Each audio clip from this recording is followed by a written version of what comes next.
Nithyanandam Paramasukadam Dvandvatitam Gagana Sadrisham Tattvamasyaadilaksham Ekam Nityam Vimalamachalam Sarvadi Sakshibhutam Bhavatitam Trigunarahitam Sadgurum Tam Namami.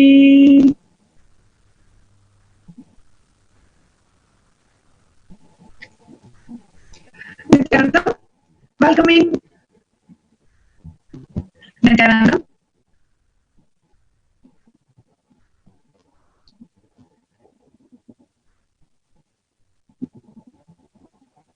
Everyone for the 6th day of the Paramashivoham Level 2 program and for today's Nithyananda Satsang.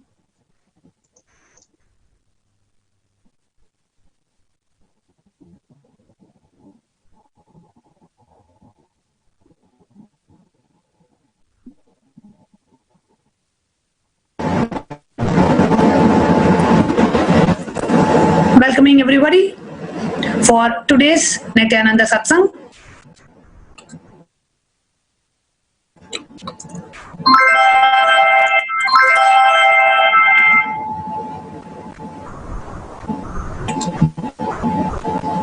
Yes.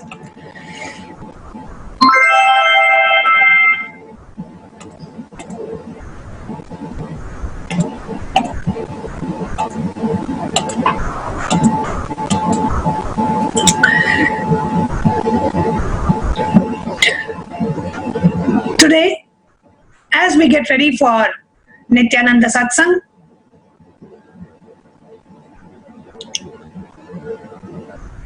it's yet another exciting day for all the Paramashivoham participants who are immersed in Swamiji's presence and his initiations over the last 5 days, and we are entering into another exciting 6th day.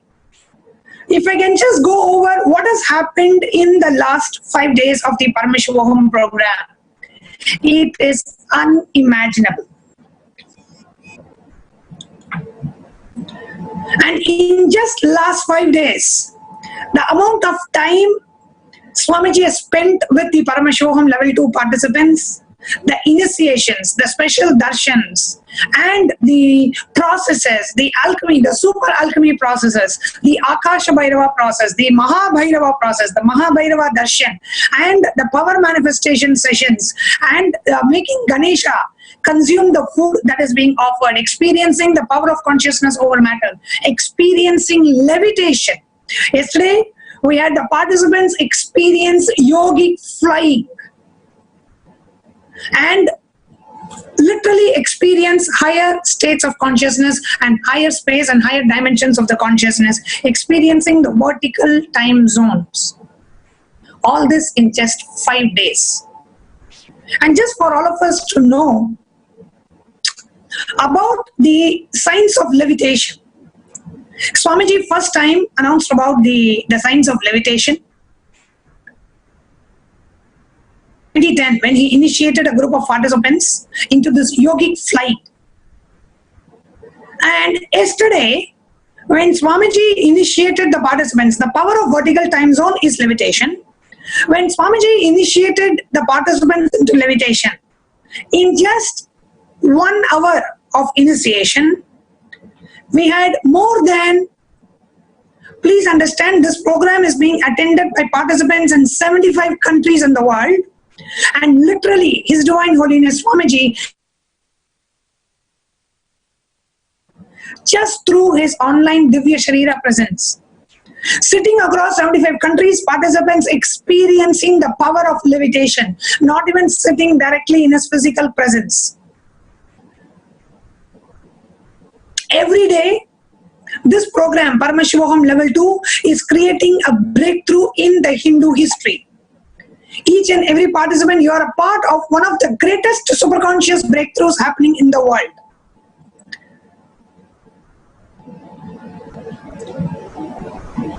And the levitation yesterday was hugely successful, the initiation into levitation. participants experienced intense Kundalini awakening. They experienced the levitation and the intense Kundalini awakening.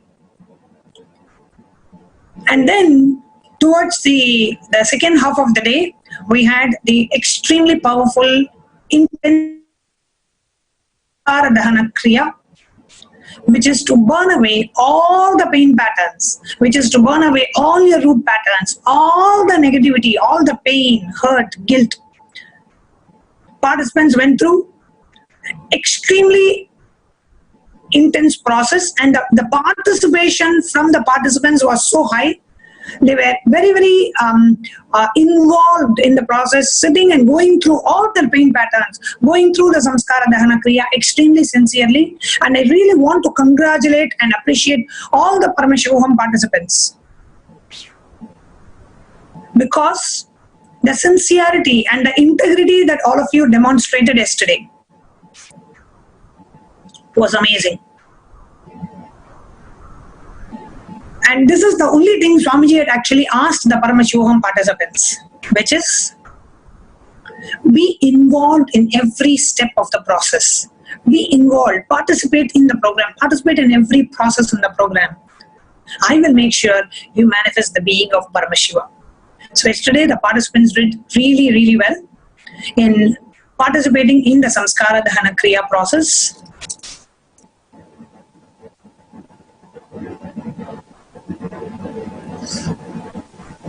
And now we want to share what is really happening in the hall itself, and I have invited one of the Paramashivoham participants to join with us. Nithyananda Nithya. Nithyananda. Yes, Nithyananda, thank you so much for joining. Is it possible to turn your phone so that it's horizontal and we are able to see you fully? Yes, yes, this is perfect. Great. Yes. Okay, wonderful. So can you please introduce yourself? When you met Swamiji, and where are you from? When did you meet Swamiji, and how did you get to the Paramashivoham program? Your pathway to Paramashivoham. Okay, yes, Ma. Thank you so much for the opportunity once again. So my name is Lydia Singh. I'm from Trinidad and Tobago.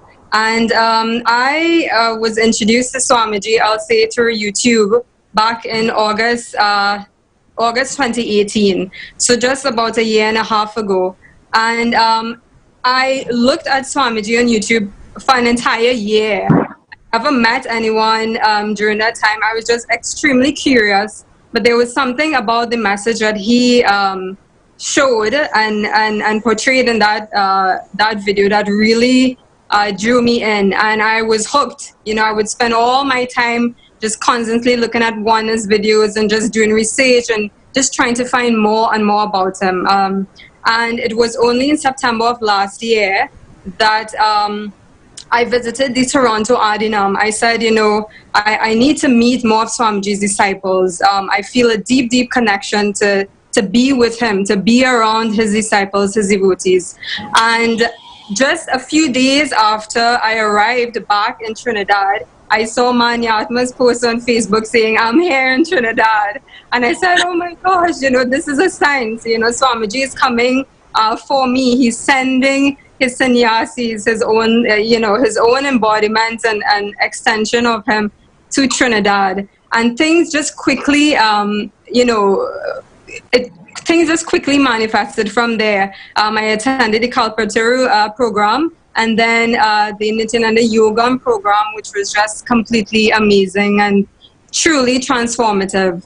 And then from there, back in December, I decided I wanted to be part of Paramashivoham. So I registered, I had everything ready, and I was ready and willing to jump in. And then we heard, it was postponed, and I said, oh my goodness, this is Swamiji is testing us. This is something beyond what we know. And now, just back in December too, I went back to the Toronto Adinam. I spent almost 3 weeks there serving. Again, I just wanted to be surrounded by his disciples, just wanted to always be around him. And that completely transformed my life. And now, Paramashivoham too. Wow. I mean, this is such a huge blessing for me. If, I've seen many comments about, Paramashivoham and how life transformative it was. This to me is something that I've never experienced before. And for someone who was always a Shiva devotee and spent many years, praying and worshiping and going to temples, I've never had any of those experiences, even visited India as well. Never would I have thought about, being with Swamiji in this, such an intimate way, on two-way. I always thought, I needed to be with him physically and, experience his physical presence. But it's just so, so powerful, Ma. And I'm beyond grateful, just beyond grateful. When Swamiji announced the Paramashivoham Level 2 program, just a few days, right? Maybe around 16th of March, 17th of March, when Swamiji announced the Paramashivoham Level 2 program, it's going to be a 16-day online program. What was your first reaction? Oh my God, I was like, yes, Swamiji, it's finally happening. And when he said, after this 16 days, it's not even a program, you will no longer exist. Only Paramashiva will exist. That to me it was almost like, I was just waiting to hear that, because it's something that I knew deep down. And now, Swamiji is here, Paramashiva is here in physical body on planet Earth, and he's giving this to us. He's in our homes now. He's making it so easy for us to connect with him. And there's really no reason why we shouldn't be part of this. Wonderful, Ma. So, and you landed yourself in Paramashivoham too. And how has been your experience so far? 5 days of the program has been over. How was your experience so far? How has it been? Well, if I could start with day one shook me to the core.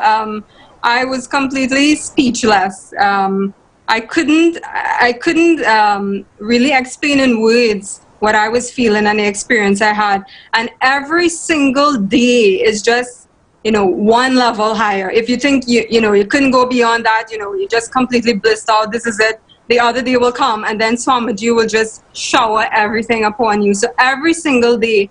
And for me personally, Ma, the amount of transformation I'm seeing in myself just for these 5-6 days, you could imagine at the end of 16 days, what will happen. And I mean, it's beyond words, really. Okay, and if we have to talk about darshan specifically, right? The day one darshan, the Paramashivoham, the first Paramashivoham darshan after the great pause, or the Mahabhairava darshan or the Akasham Bhairava darshan. How has been your experience? What really happens in you when you sit for those darshans? Right, Ma. This, for me, and if it's possible, I could probably share my most recent one experience, which was last night. The power of levitation, right? I sat down and, we started chanting the Mahavakya, and then I went into this space. All I could see was Raghupati Yogi and Swamiji and his younger form in front of me. That completely filled my entire space. And while chanting, I felt, deep energy in my spine, just like pulling me upwards. And after that, I saw... Oh my God. I saw Swamiji's younger body just started disappearing, right? And then I saw him, how he looks like right now, like literally in front of me. So they were both there, but he was literally in front of me. And then what was so mind-blowing, I became Swamiji, like my nose, my eyes, my jaw.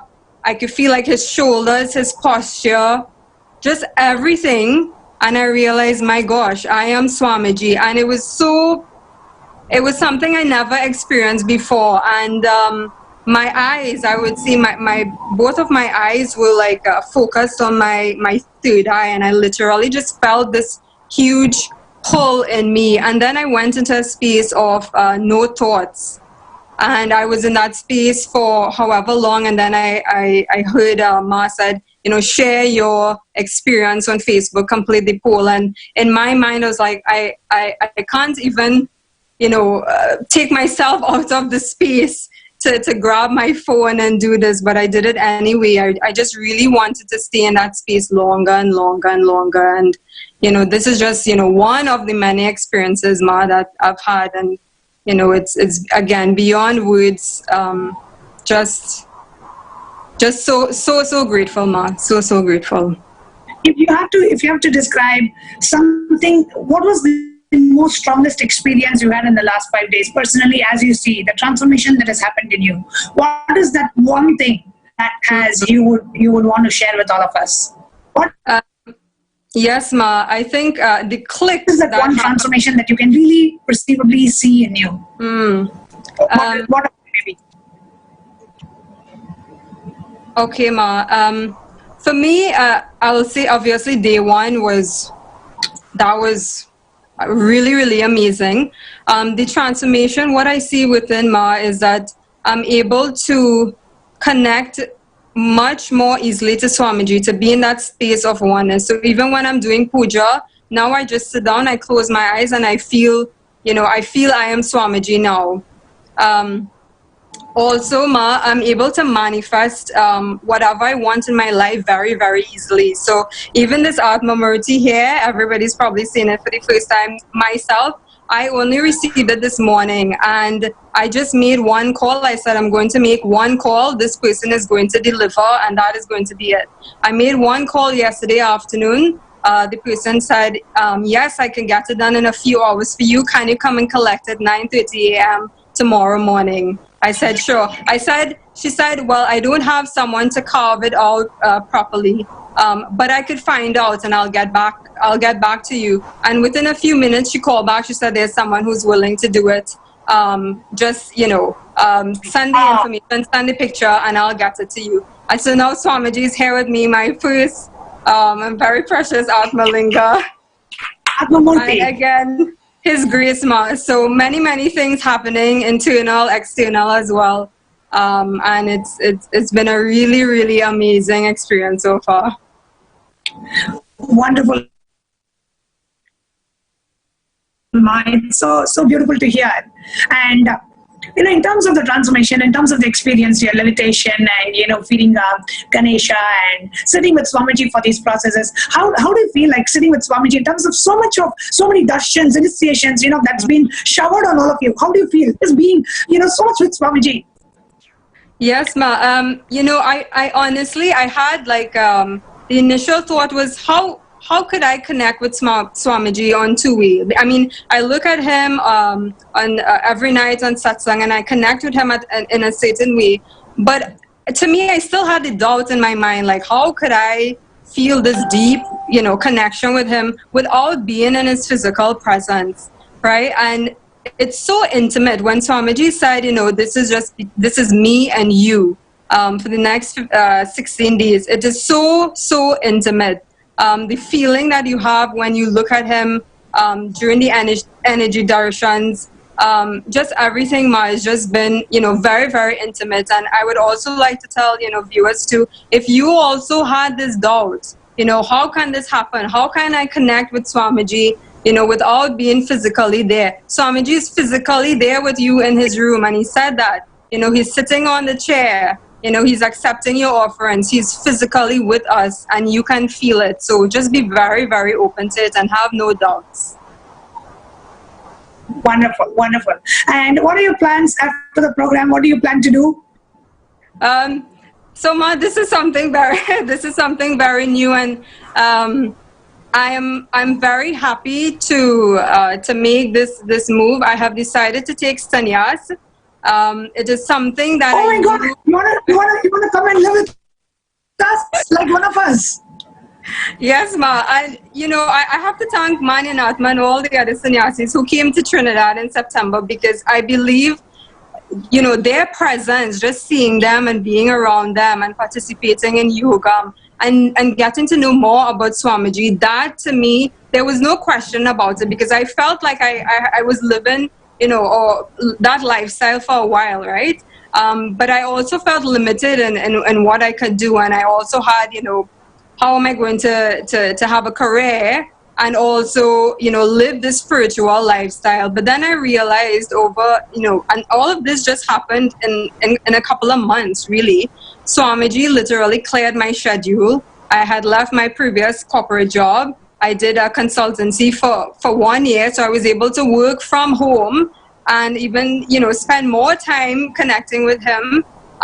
And even, so many things that I thought was impossible, he just cleared the path for me completely, even getting to Canada as well, spending time there, attending Paramashivoham. So I'm I feel extremely blessed, man. I have to thank you all too. And obviously Swamiji for sending you all to literally wake me up to who I really am and to the lifestyle that I really want to live.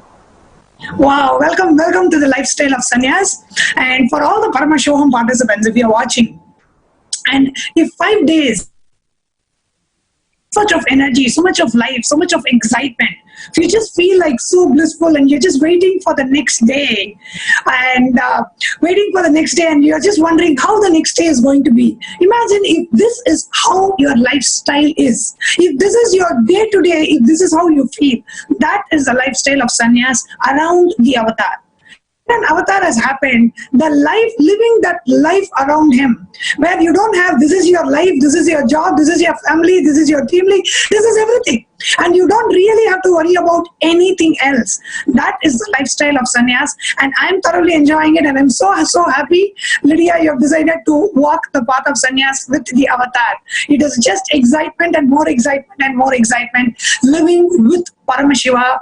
When Paramashiva has embodied himself in a physical human form of a guru, of an avatar, living around him is the best lifestyle. And I can tell from my own experience of living the lifestyle of sannyas for more than 10 years, there is nothing more intense, there is nothing more joyful, and I'm sure you're going to experience it yourself. Thank you so much and welcome to this lifestyle. And sannyas is the life of enriching, sharing your master's teachings with the rest of the world, and you have done that today already. So I can say you're already literally starting to walk the path of sannyas, and I hope you are extremely successful in this path. Thank you so much, Lydia, for coming and sharing with us today. Thank you so much, Ma. Thank you, Swamiji.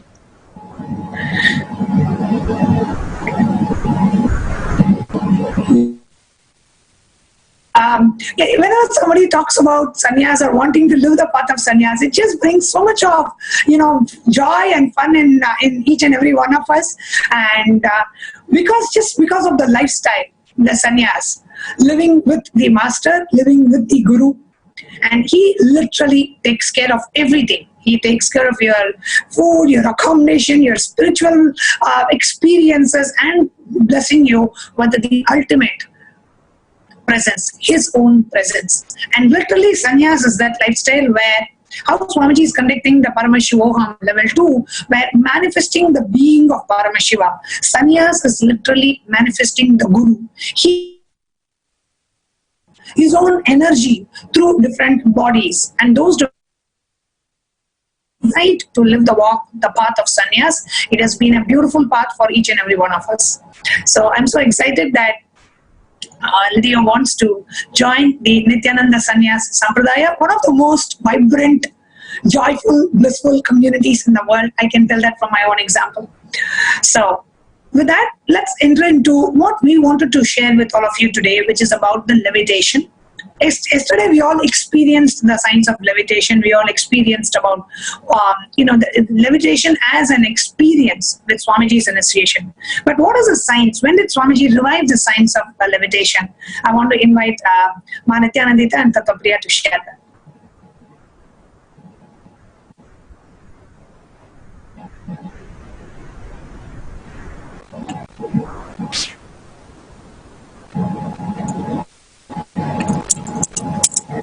All of us, for all of us to understand this entire science of levitation, because yesterday, just by the presence of Swamiji, just in the presence of Swamiji, more than 75% of people in more than 1,000 cities across 70 countries experience levitation.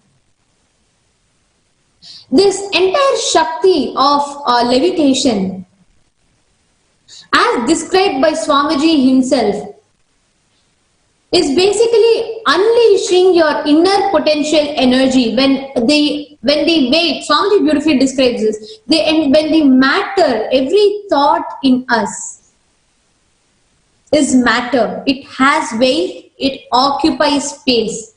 And that is why very clearly see this, like how this like matter occupies space, right? We can very clearly observe it, like when, for example, let's say you are feeling depressed, you are feeling some kind of sadness in you. You already feel a heaviness. You tell, oh, I'm feeling heavy at the bottom of my heart. I'm feeling heavy in my stomach. I'm not able to digest it. I'm not able to stomach it, because you clearly start sensing a kind of heaviness physically inside you. That is because thoughts do have weight. And that's why Swamiji revealed so beautifully yesterday how these thoughts, and especially when there has incompletions, where the past hangovers are having the impact on you even now. These ground you, these pull you more towards the ground, and literally making you being affected more by gravity. When you do Tyaga, when you sacrifice all these negative emotions or your incompletions or all these thoughts which are actually grounding you more, you will simply start levitating. And that's the science that Swamiji revealed, and as Akasha Bhairava himself, Swamiji just invoked Paramashiva's being in everyone, and simply across 70 countries people levitated. This whole Swamiji, every time he beautifully tells that every single thing that Swamiji is giving to the humanity, it is not something that has been just yesterday or today. Since the very avatar, since the time Swamiji has landed on planet Earth, Swamiji has been continuously, tirelessly working only towards reviving this mission. Be it even the Sri Kailasa, creating this entire Sri Kailasa nation. Every single thing that is today in the Sangha, Swamiji has been working for this tirelessly. He himself has been pouring his life, sweat, blood and energy into every single pillar that is being a strength for Sri Kailasa to stand today. Just for example, this one power of levitation. Many of us might know that yes, Swamiji is popular for this levitation because people float in Padmasana in more than 1 feet, which science is unable to comprehend. There's so much where the science says that in the scientific reading, the QEEG machine and the brain mapping, it clearly shows that the people are in the state where it is showing completely, it is restful state. There is no activity, but actually people are jumping and almost 1 foot above the ground. There's a lot to it, a lot, where science is trying to explain what is happening. Like science is able to clearly map that there is something phenomenal which is happening, but not able to understand the why behind it. And before us going and like actually learning, even this why that before knowing like how it happens and how Swamiji is making this whole science happen experience for all of us, we all should also know that all this scientific research that we are seeing, especially just as one example of levitation, this is not something that Swamiji has been doing just since 2005, 2006, no. Right from his birth, from his very young age, Swamiji has been manifesting these Shaktis. And we have so many witnesses and so many things. And let us all now directly hear from Swamiji's very own biographer, how this entire experience happened to Swamiji. So I welcome Ma Bhaktika Swami to share how Swamiji experienced levitation from his very young age. Nithyanandam to one and all of you, and welcome back again to all the Paramashivoham Level 2 participants. We are still on the science of levitation. We started yesterday, and amazing experiences from all the Paramashivoham Level 2 participants of levitation happening inside of them, and continuously the experiences are pouring in. While we are on the subject of levitation, on this power of levitation, let us see how in Swamiji's own life, the science of levitation, the power of levitation manifested, and how, when, with whom. As we all know, Swamiji trained right from the age of 3 till the age of about 13 with the great yogi Yogananda Puri in Tiruvannamalai. He was a Nada Sampradaya yogi who appeared in Tiruvannamalai. His origin and exact date of birth are still unknown and very mystical. Even when he met Swamiji, he was close to 100 years of age. And he lived beyond 100 years of age, and even his own family do not know his exact date of birth. He's a very mystical yogi, and the entire Tiruvannamalai he was known to the entire Tiruvannamalai, and right from the farmers of Tiruvannamalai to the elite of Tiruvannamalai, they used to come to Raghupati Yogi Yogananda Puri, to take yoga lessons, not just as a general build up of their body or muscles or health, but even for very specific issues in their life. Like, for example, the farmers during the very early, during the months of Margari, when it used to be extremely cold in the morning, they would not be able to wake up and go to the farm to make their living because of the extreme cold conditions. So they used to come to Raghupati Yogi to help cope with the cold, and he used to give them very specific techniques to maintain their body temperature irrespective of the ambient temperature outside. And when they practiced what he taught them, they would be able to go to the fields early in the morning with no issues.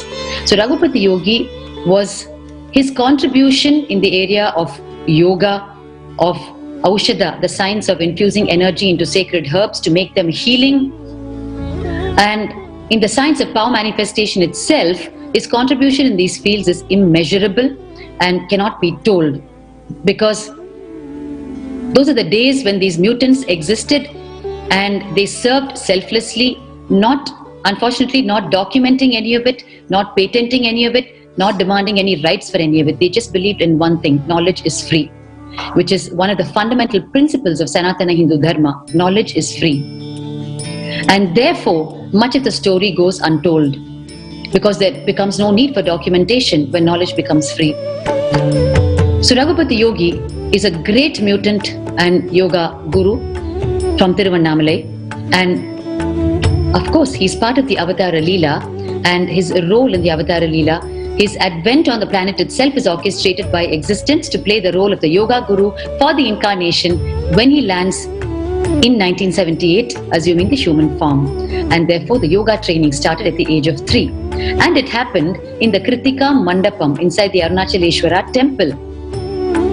Every day in the morning at around 5:45, 5:30, 5:45, Raghupati Yogi would come. You are now seeing in front of you Kritika Mandapam inside the Arunachaleshwara temple. It has 36 pillars. And even yesterday we saw 3 eyewitnesses who shared so beautifully, so innocently and so intensely about the training between Raghupati Yogi and young Swamiji, and eyewitnesses who have seen Raghupati Yogi directly levitate inside the very Kritika Mandapam, and who have seen young Swamiji levitate as well. So here is the Kritika Mandapam in front of you, where Raghupati Yogi and Swamiji met every single day, rain or shine. They never missed it. And here's the platform in the center of the Kritika Mandapam, on which Raghupati Yogi used to demonstrate the power of levitation to all of them, particularly to Swamiji and his group of friends and cousins. And it was one particular day when he was, trying Swamiji to manifest the power of levitation, and he first taught him a technique, a particular pranayama and a kumbhaka. And he said, now come on, practice this to manifest the power of levitation. And what did he do? He brought a weighing scale. He first tried to get a weighing scale, which was a standing weighing scale, like how you find in these grain shops where you have to weigh grains, sacks of grain. Of course, young Swamiji's maternal grandfather, Rajamudaliyar Tata, was in the grain business, and therefore he did have a weighing machine, and he was of course willing to give it. But the distance between the grain shop and the temple was a bit too much to transport at that point in time. So Raghupati Yogi settled for a round weighing machine from the dispensary, in a small dispensary in the Thirumanjana Gopuram Tower Road Street. So he brought a round weighing scale and he placed it in Kritika Mandapam right next to Swamiji, and he said, now come on, practice this, and you will have to sit on the weighing machine, and I should see the weight of you reducing by 5 kilos. That will be the scale of measure that you are levitating, where the weight reduces. So Swamiji sat and practiced the technique, and a couple of hours passed. It became 1 hour, 2 hours, and even 3 hours. Swamiji would very well go without food. It was not a big criterion in his life ever. But nature's call was pinging him, and he could not control himself. He started signaling to Raghupati Yogi. Raghupati Yogi was by the while sitting, leaning on one of the pillars in Kritika Mandapam, and he was cleaning his teeth in his traditional way with a neem stick, which he would do ever so often, continuously cleaning his teeth whenever he found the time gaps.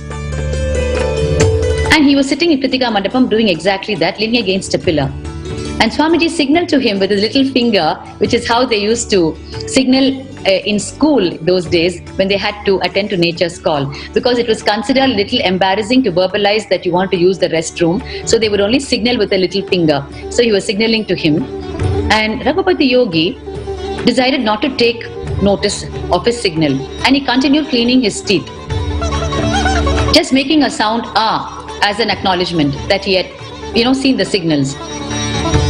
A couple of hours more passed by, and by then Swamiji was not able to contain himself anymore, and he started calling out to Raghupati Yogi, telling him that he definitely needed to use the restroom. But there was no change in the body language of Raghupati Yogi. He continued cleaning his teeth and just acknowledging him with a sound, not even a word or a response verbally, either telling him that he could use the restroom or he could not. And now, young Swamiji had reached a stage where he could neither miss the Guru Vak, the instruction, the word of the Guru, that the scale has to show 5 kgs less. Only then the power has manifested, only then the levitation has manifested. Neither he could miss the Guru Vak, nor he could dirty or spoil the sacred space of the temple in which Kritika Mandapam was located. And mind you, from when he was young, Swamiji had great respect and sanctity, even in his own personal spiritual discipline inside his own home. And he would have multiple times bath before, getting into puja or any other sacred rituals, anything to do with deities or worship. So he was a real stickler for this complete hygiene and complete cleanliness. And therefore, he could not even dream that even due to nature's call, which he could not contain anymore, he could spoil the place of the temple. So it was an extreme pressure situation for him. And his integrity to his Guru's word is extremely high on the other side. So he was just torn between these two extremes at that point in time. And here was Raghupati Yogi acting completely blissfully oblivious to the pressure situation of young Bhagwan, and pretending, of course he heard him, but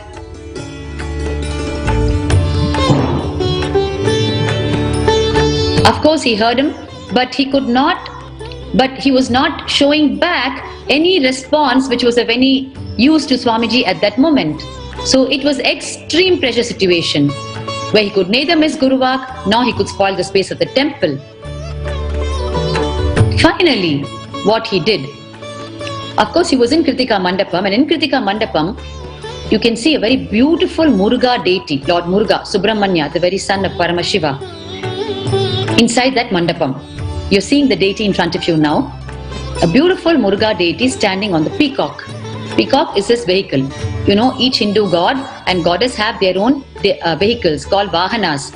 So the Vahana or vehicle of Lord Muruga is the peacock.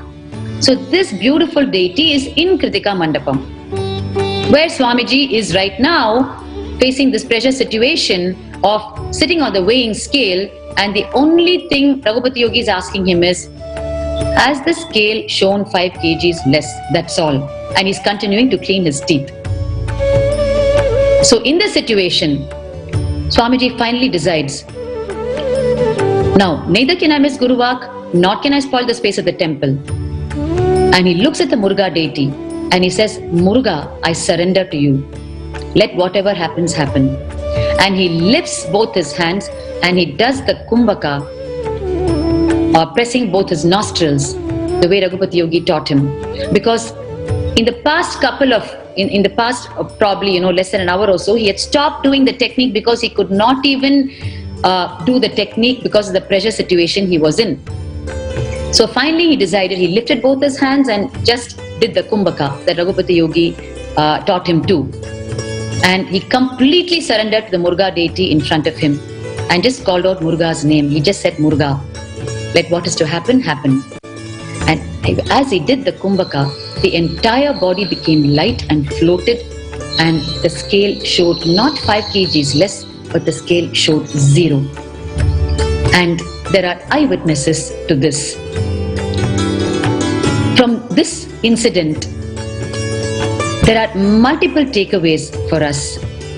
While we are all here today, exploring the great science of levitation, with Guru Vak on one side, that you will experience it, and just for our will to persist, and just for the complete surrender to happen to the word of the Guru and to the great principles and truths of Sanatana Hindu Dharma, while we are all on this grand marathon of manifesting the power of levitation, which we are so blessed to be doing, because after so many years the science of power manifestation is back on the planet. While we are on this marathon manifestation of this power, let us recall and keep this life happening in the life of Bhagavan in our inner space, and see what the takeaway from it is.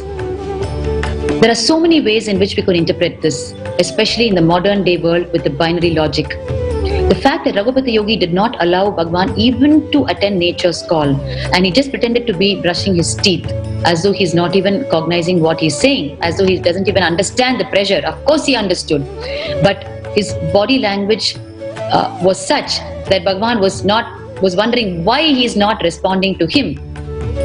Understand the greatness of these gurus, the deepest compassion that they have for the disciple to find the way to manifest the power finally for themselves, to figure it out themselves and to align themselves to it. Because finally, when he decided to stand his ground and respond the way he responded to young Bhagavan, what happened? The power manifested and the pressure situation completely disappeared.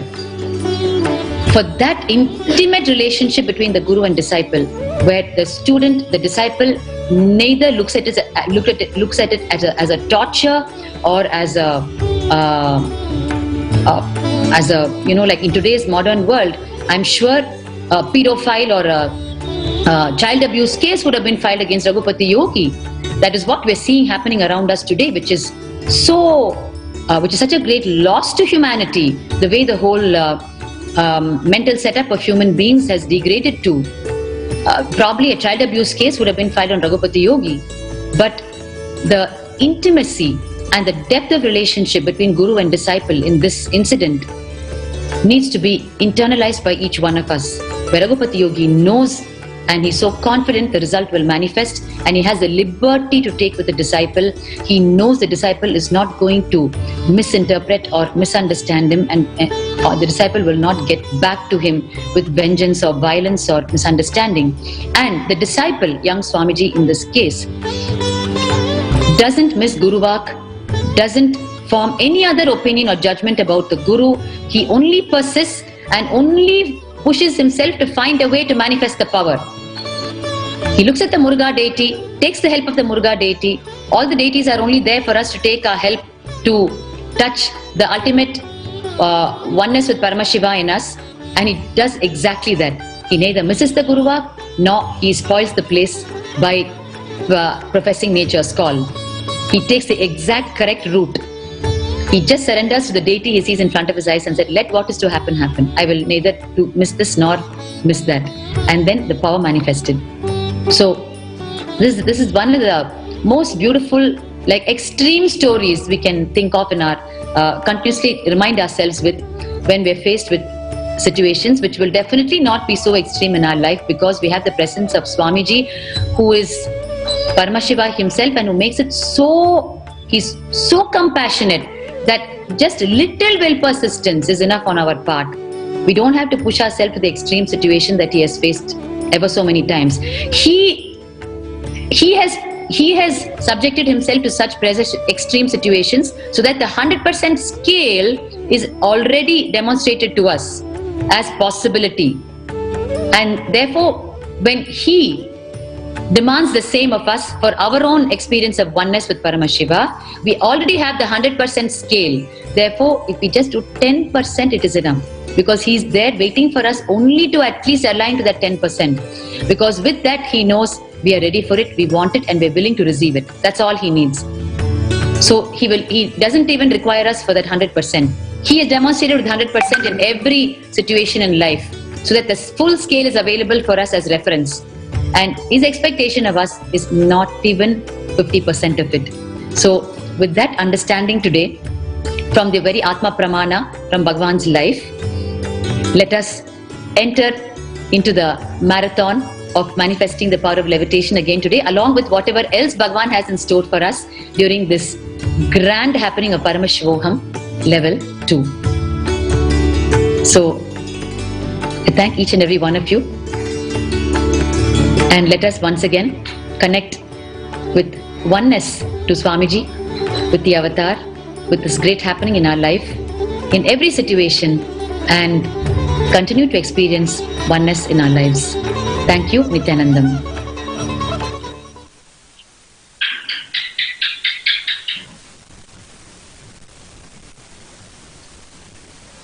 Just like how we saw this aspect, this entire story, this entire experience where Swamiji, all the signs that he is giving, it's not a random theory that is just given yesterday or today. What Paramashiva gave to humanity thousands of years before, Swamiji not just brought it back, he lived it. He is a testimony of how successful the science is, and not just stopping with himself, but he is giving that very experience to every person.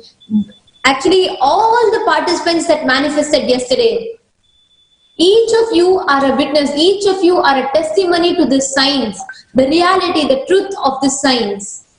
More than 75% of the people experiencing levitation. Levitation means jumping off of the ground. More than 1,000 cities across 70 countries, people have manifested this. So it is not about where you are from, how you are, nothing matters. Actually, all the participants that experienced this, each of you, it's a request to each of you. This is a time we can really tell the world the power of this entire Kundalini awakening, what it can do. And even based on like when we tell like benefits of it, like what it can actually do to you, we can see it through various lenses. Like you can look at it through different perspectives. Even scientific studies have been done on this. And I'm just going to be reading out a few benefits that have been established through scientific research and scientific studies that were conducted on a huge number of participants in the year 2011 and 2008. So, cellular energy levels raise, physical health and immunity levels drastically improve, psychological and emotional health, neurological changes in the brain, genetic transformation, and expression of extraordinary abilities. So let's just go into a few of the findings, like when we talk about cellular energy levels raising. So we heard from a participant yesterday, where the participant, actually not just one, but so many of them were sharing, like after a whole day program, where they hadn't slept or anything and they have been fully awake. And they were telling that they are feeling more energetic. Even at the end of the day, they don't feel tired. Instead, they're feeling so energetic.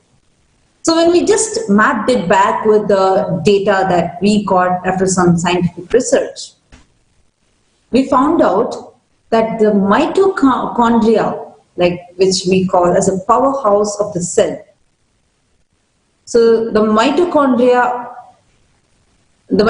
activity in each of the cell, that decides what is the metabolic rate and the energy level that the person has. And in the study, the blood samples from a group of inner awakening participants aged above 50 years were subjected to a well-known protocol called MTP assay for assessment of cellular energy levels. And 100% of the participants in this particular study recorded a drastic increase in energy levels. Actually, there are so many Paramashivam participants who have attended Inner Awakening. I'm very sure that I know so many devotees and so many people have experienced Inner Awakening and this extraordinary power of Kundalini energy. The moment Swamiji initiates just through the Diksha, how our body experiences the experience of a phenomena that is beyond science. And each of you that have experienced this, I really think when we explain the science, every person that has experienced this as a testimony are the very Sakshi Pramana, the living testimony of the truth that Swamiji has revealed to the world. So it is really time that each of you open your Facebook, open your social media accounts and tell the world, show the world that each of you are a living testimony of the science that Swamiji has given. And so make sure each of you go to Swamiji's profile where Swamiji has made the post, and also the page HTH Nithyananda Paramashivam. All of you can comment your experience, share the post, write your experience as a description and tell what is the click and how you are a testimony to this experience, to this science of Kundalini awakening and levitation. And this science, the study that I'm talking about, the scientists were stunned that the average, see, all the participants who were tested were above the age of 50. And 100% of them had minimum of 967% increase in the mitochondrial cell energy levels. Understand? Even according to science, the maximum, whether you do yoga or meditation, anything, you cannot increase more than 40%. But through this program, not just above 40%, but it is 967%, which is the average, even for people who are aged above 50. So this is something extraordinary, which now so many participants also have been experiencing. And it's really high time that all of us take a few moments now, open your Facebook, share this, share what kind of an energy you have been experiencing, share how you felt when you levitated in the air, how you felt when your whole body just seemed super light, how you felt, what was your experience, what kind, many people were sharing about how the whole churning was happening inside them during this SDK process.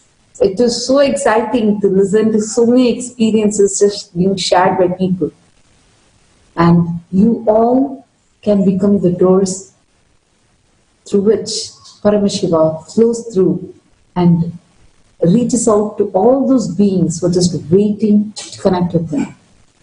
Paramashiva had revealed that 10,000 beings have been blessed and 10,000 beings have been they are ready to receive Paramashiva. Actually, every single viewer on Nithyananda TV Every person on Facebook, YouTube, Twitter Live, whoever is seeing this right now, this is a time that all of you become a part. Because me, when I am missing it now, unfortunately because of the anti-Hindu elements who are persecuting Swamiji, I know what a loss it will be for me, because this science is too precious. This is the time you decide to jump in. This is the time you decide to become a part of this. And I think Jnanatma Swami conducting this whole session every day, it'll be a totally different experience, be it to see the participants experiencing levitation, or be it to see how people are manifesting the powers of consciousness over matter, or how people, more than 600 people, fed deity. It is not a joke. And all from 75 different countries. It's not a joke, like from 75 different countries, people on the same day have expressed, manifested the power of feeding deities, physically feeding deities, not some, oh, I'm going to visualize it. No. Physically, we are having video records of how they fed the deities. Physically, people have levitated from more than 75 different countries.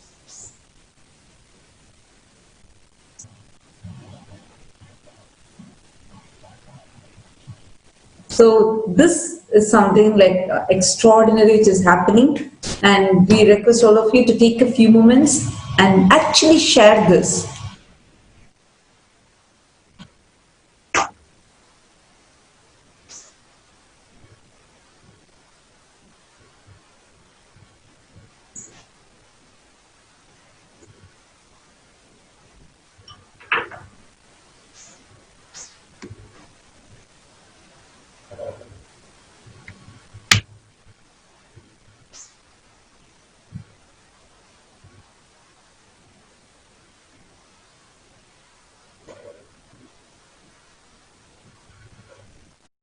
Each of you are sharing your experience. As each of you are writing, remember, every single person is a testimony to this science that was lost, to this science that was persecuted, and to this science that Swamiji is reviving. Swamiji is spearheading this entire mission of Sri Kailasa through Sri Kailasa Uniting Nations for consciousness studies and practices, Sri Kailasa Uniting Nations for yogic sciences, Sri Kailasa Uniting Nations for mystical sciences and spiritual sciences, Sri Kailasa Uniting Nations for enlightened civilization, Sri Kailasa Uniting Nations for reviving ancient heritage. All of these uniting nations are progressing every day, working every day, launching various initiatives across the globe.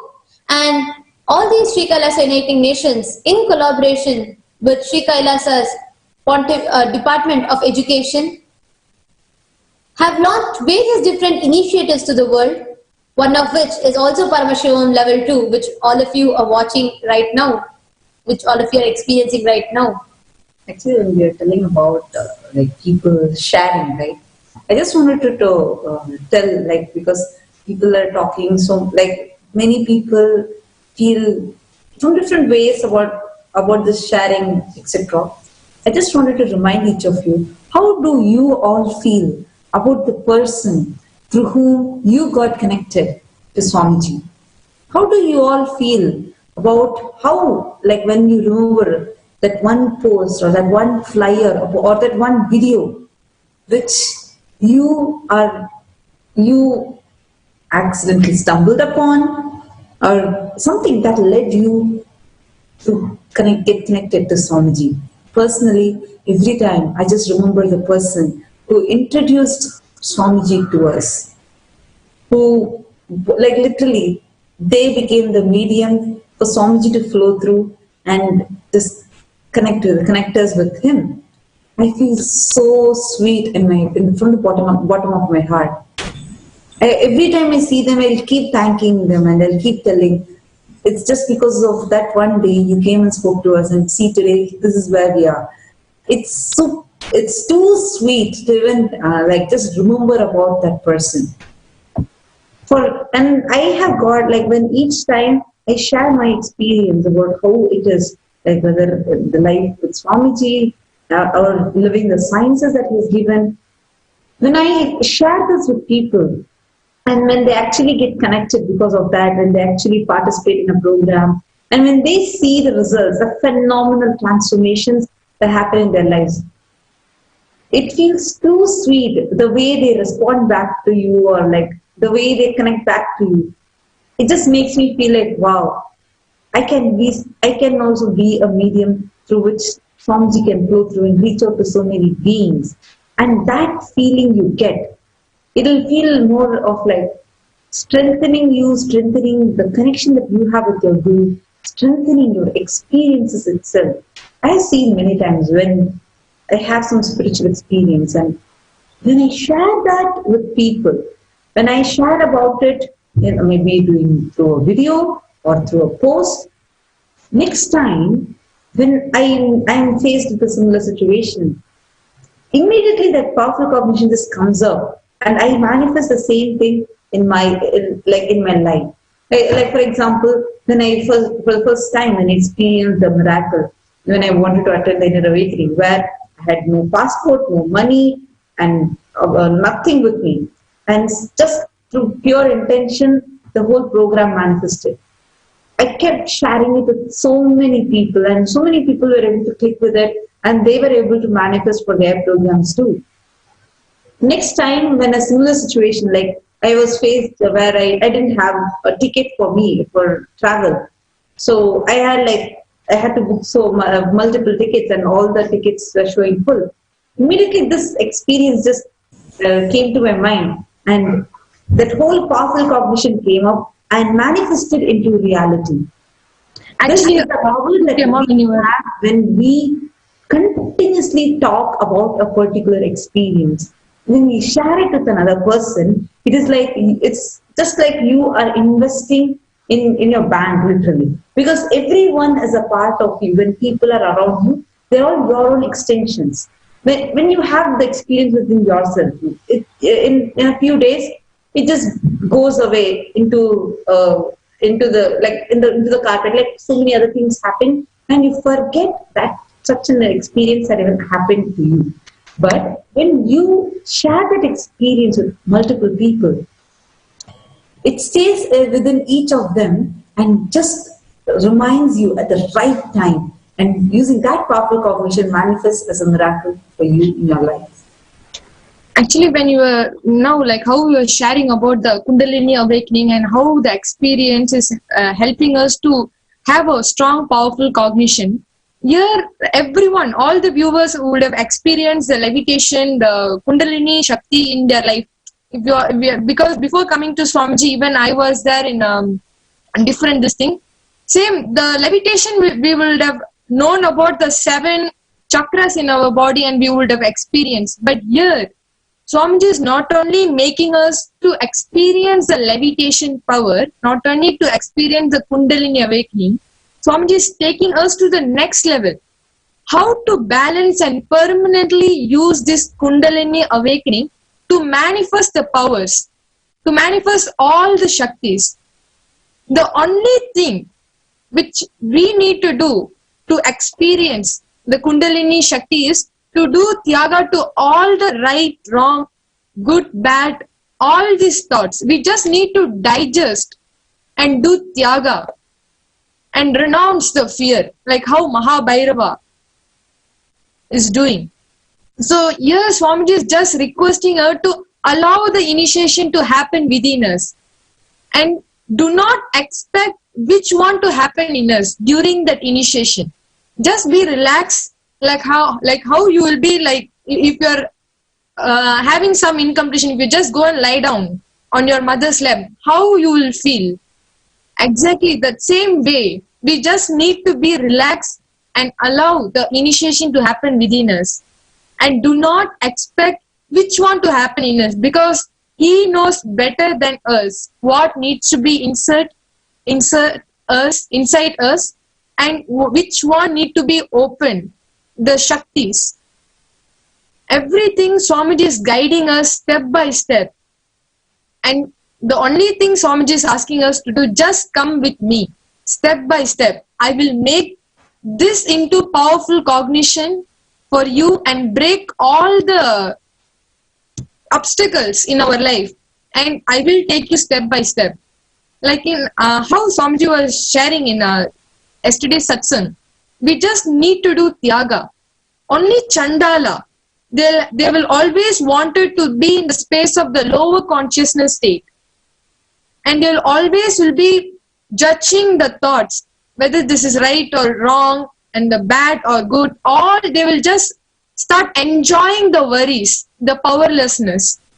So when we just start enjoying the worries and powerlessness and just keep judging, all the thing which will, all this powerless cognition will make us to become a Chandala, not become a Paramashiva. The very being of Paramashiva, we won't be able to manifest when we just caught up in this delusion. Now Swamiji is here to guide us step by step.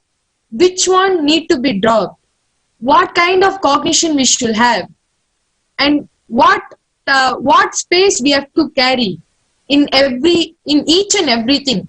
Like how Swamiji just gave us the experience physically, like how it is intangible but definite. Swamiji used to say this, most of the things in our life it is intangible but it is definite.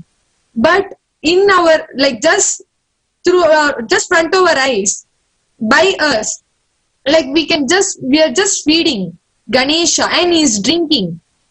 It's just happening front of our eyes, and we can see. The moment when we just experience this power of feeding Ganesha, how the very energy, how our bio memory, muscle memory and the bio energy is getting awakened is a real state, and that is what Swamiji is asking us to try manifesting power. Just come and attain this Paramashivoham level 2. Because especially this time, because of the coronavirus, we are just caught up in the fear, whether we are affected by the coronavirus or not. We are just dying in the fear. We are not coming to the space of powerfulness. We are just waiting to get hurt, waiting to face we are just not facing the fear without fear. We are just waiting, okay, how it will happen and what is going on. And even in our dream, we are just caught up with this fear.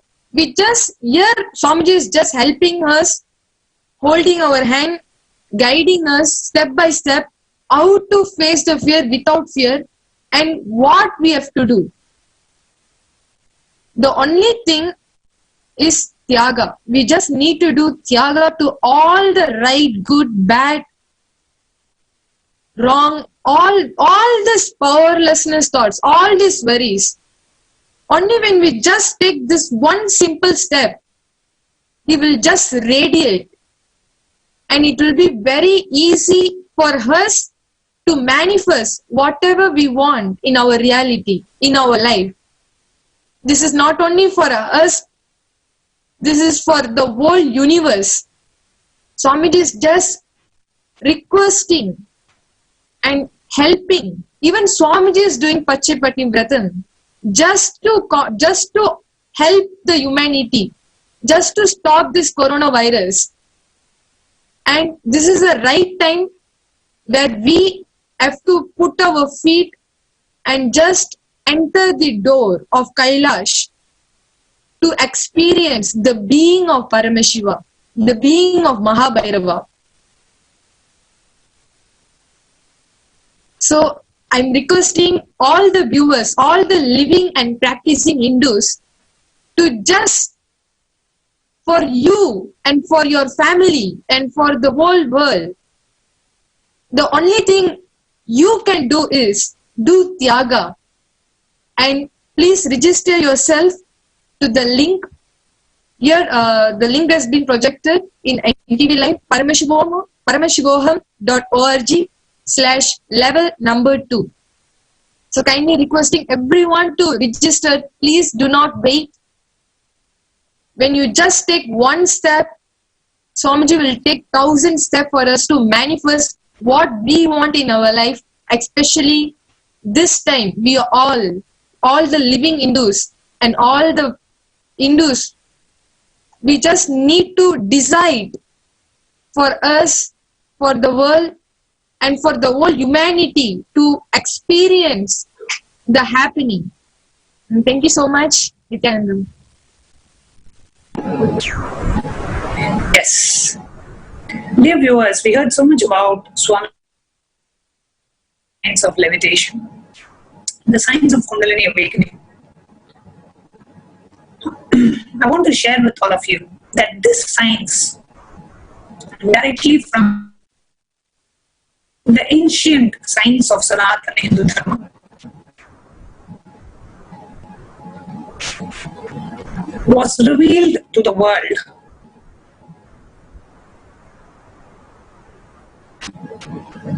when Swamiji was illegally imprisoned for 53 days, sitting in the prison,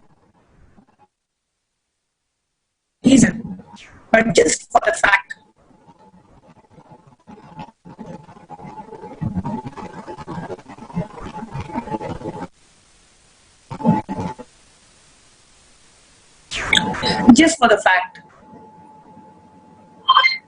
that he has contributed so much to the world, just because he is reviving the ancient science of Sanatana Hindu Dharma, reviving Hinduism, reviving all the sampradayas, all the ancient sciences of Hinduism, that being the only reason he was subject to illegal imprisonment. He was subject to horrific persecution in the form of character assassination, multiple assassination attempts, illegal false cases being slapped on him, lawfare and illegal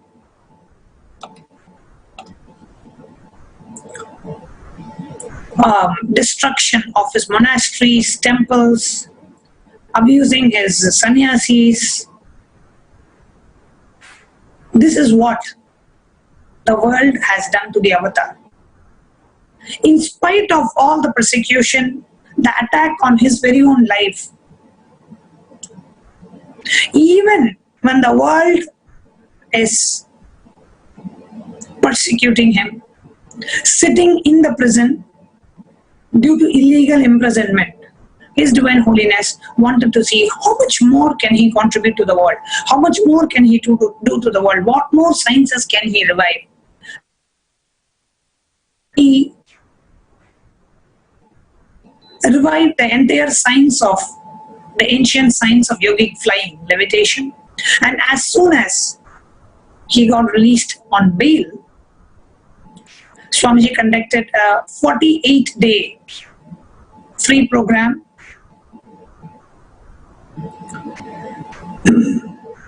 in the year 2010. Right after Swamiji was released on bail, he conducted a program where Swamiji revealed the science of levitation to the world.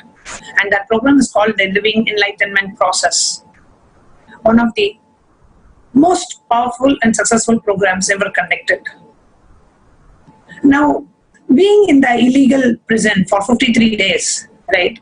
And from the year 2003, when Swamiji started his, actually from the year 2000, when Swamiji started his mission and his public life, till the year 2000, 10 years of relentless hard work in reviving the temples, the temple-based lifestyle, reviving the Sanya Sampradaya, reviving the monasteries, reviving the rituals, reviving the Agama, reviving the Hindu scriptures.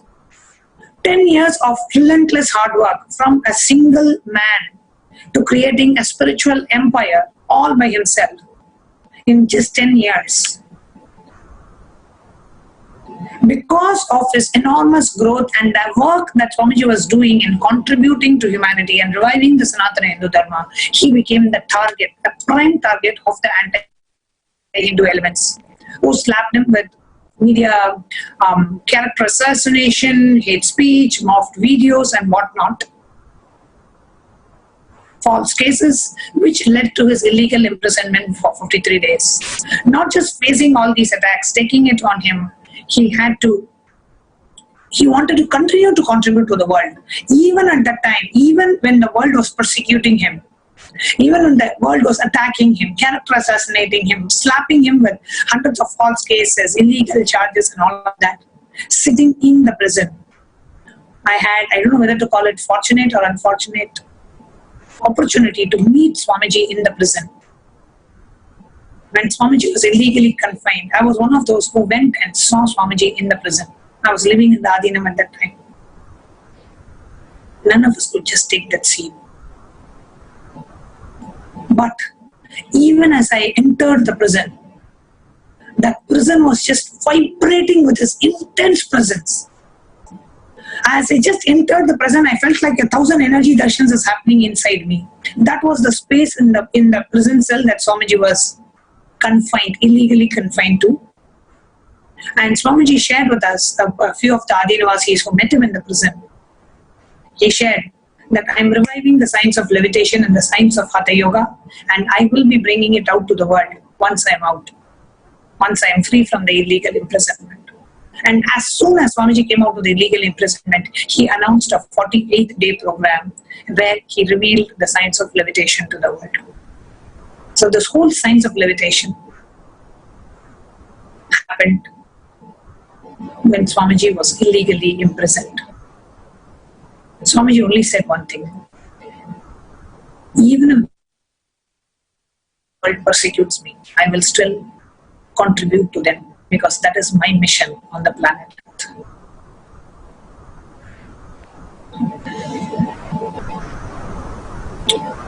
Just an embodiment of Tyaga.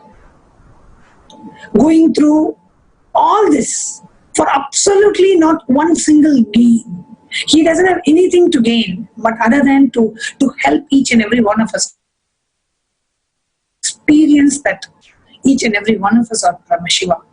Paramashiva himself puts him through so much he goes through, just because of sheer compassion towards humanity. That is why he is called Tyaga Raja, the king of Tyaga, a living embodiment of Tyaga, leading us by example. Irrespective of what is done to you, what is done to me, I will continue to contribute to the world. I will continue to do my mission. I will continue to do the contribution, the sharing the science of enlightenment with the world. And one of the greatest sharings and knowledge Swamiji has brought out is revealing the 11 dimensions, the knowledge of 11 dimensions, which is what is the topic for the Paramashivoham Level 2 participants also today. So let us watch the Satsang where Swamiji himself shares about the knowledge, the royal secrets about the 11 dimensions of the universe. Let us get ready by the chanting of the Mahavakya. Om Nithyananda Paramashivoham. Nithyananda.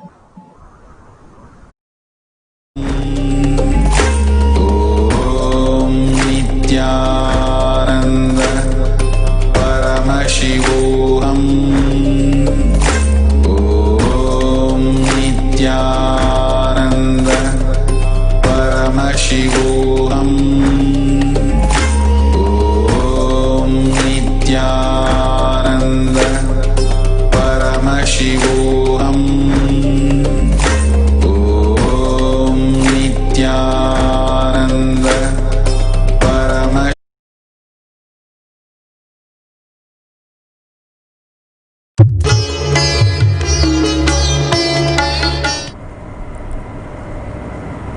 Nithyanandeshwara Sadashiva Samarambam Nithyanandeshwari Adishakti Madhyamam Asmadacharya Paryantam Vande Guru Paramparam.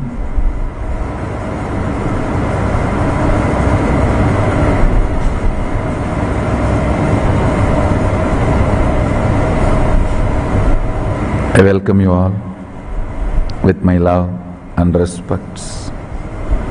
I welcome all the devotees, disciples, Samajis, Satsangis, participants, visitors, viewers,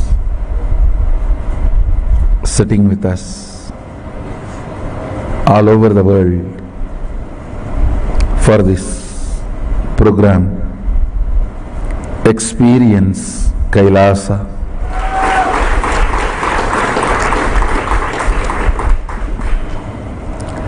First of all, I want to tell you, I recommend you take notes.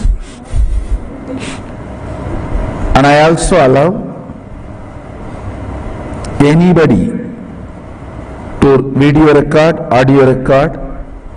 So all this should make you understand how important this session is going to be. And I also sincerely recommend you watch this like a spiritual practice for next 21 days. I'm going to introduce Mahasadashiva. Everything possible which can be introduced, dimension or cosmology, understanding, I'll introduce in every possible way. I'm introducing cosmology directly from horse's mouth. Understand? Maybe if we want to use this horse's mouth phrase in a very Indian Shaivite way, bull's mouth, we can change it. Nandi's mouth. Directly. First thing I want to tell you,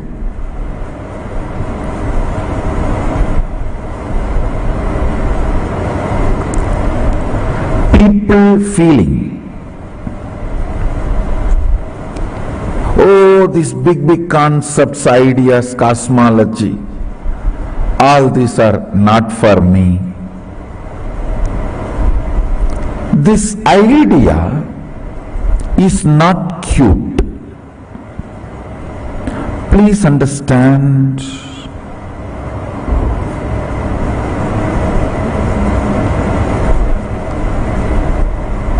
Sanatana Hindu Dharma is very clear. Not able to understand is a lie. Not interested in understanding is the truth. Listen. The word not able to understand is a lie. Not interested in understanding is the truth. So do not cherish with the cuteness. Oh, all these big concepts I don't understand. I don't care. I don't want all these big concepts. You just tell me what should I do. I am telling what you should do. Understand. Now people try to celebrate, feel cute about their decision not to put their listening and integrity together to understand life. Please understand.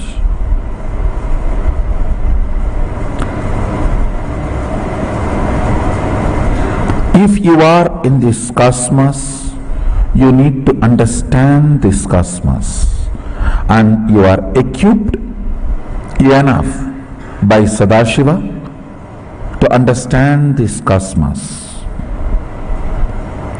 So all these sentiments, oh, these big words, big ideas, big concepts, I cannot grasp. I am a simple devotee. No, don't. Being a simple devotee is not alternative to understanding.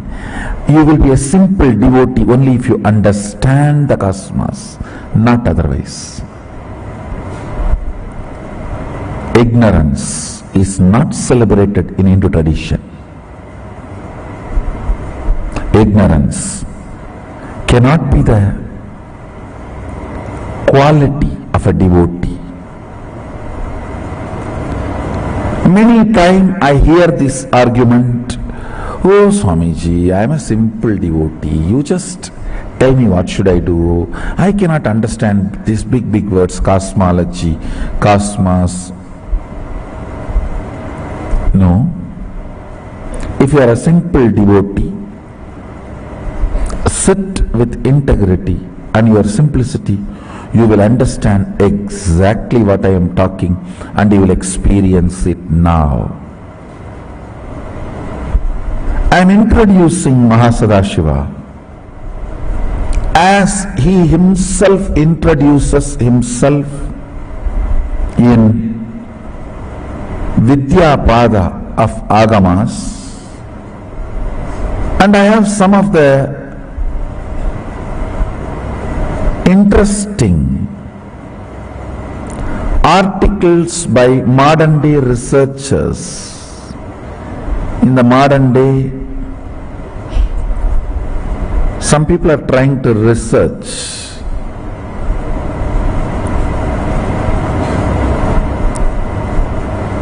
from the angle of neuroscience and brain, possibilities of brain and the universe.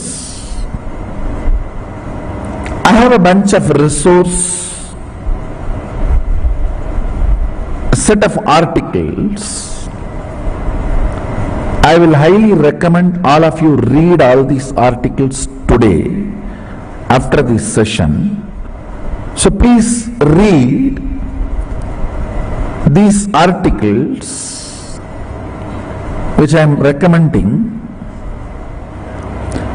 You will understand many things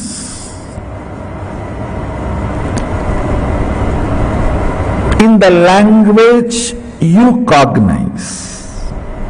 I am not saying these researchers have grasped everything of what Sadashiva talks about cosmology in the Agamas, what Sadashiva introduces. I don't want to say these researchers have got everything, but I can comfortably say that they are moving in that direction. For example, whatever, let me first give you the reference of those articles. It is like a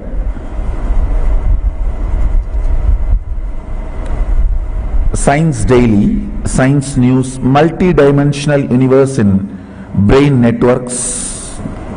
That's article name, and I have few more, maybe around 20 articles. This is the second article. The human brain can create structures up to 11 dimensions. And then I'm again projecting a sequence of article titles.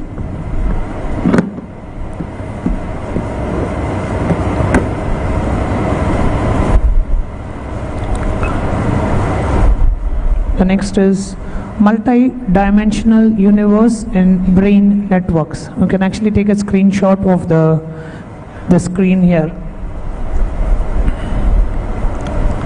The next is new mathematical method reveals structure and neural activity in the brain.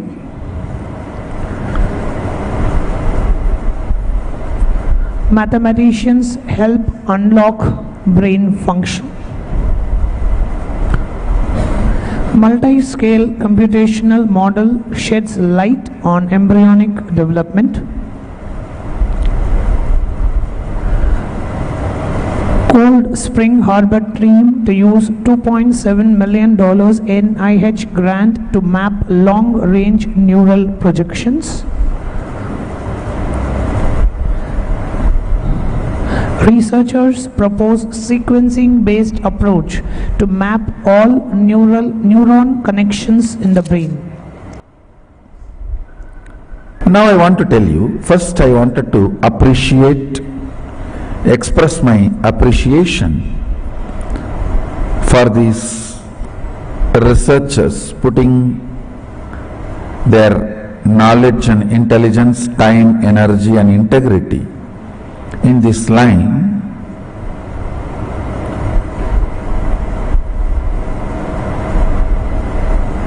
And I will really recommend to them to spend little time on Vidyapada of Agama, where the cosmos introduces cosmology.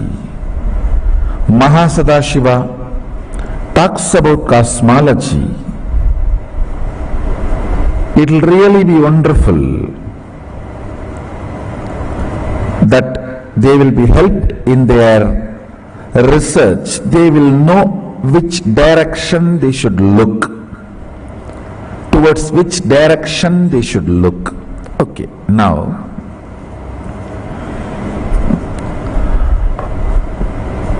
all this research is all about your brain. Understand, this is like a mirror.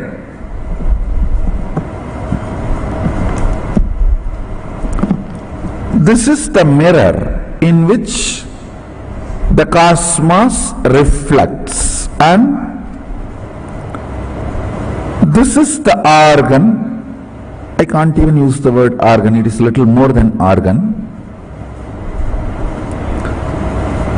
This is the system through which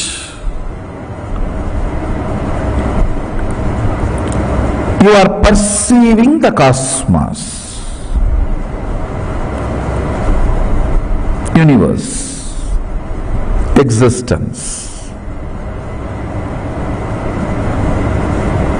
These researchers have done research on what all is being perceived here, means in the reflection. Based on that, they are projecting, assuming, trying to understand what must be there. All of you are understanding? This, what is being perceived, reflected in this, is presumed as photograph or reflection of what is out there. So by studying this, what is going on in this, with a very evolved mathematics called algebraic topology. I don't know whether I pronounce the word properly, algebraic topology, whatever. So with that, they are trying to study, project, understand what is going on in this. With that, they are trying to understand what must be out there. Now, the good news I have for the researchers is, you are heading in right direction, because we have a description of what is out there already by the person who is out there.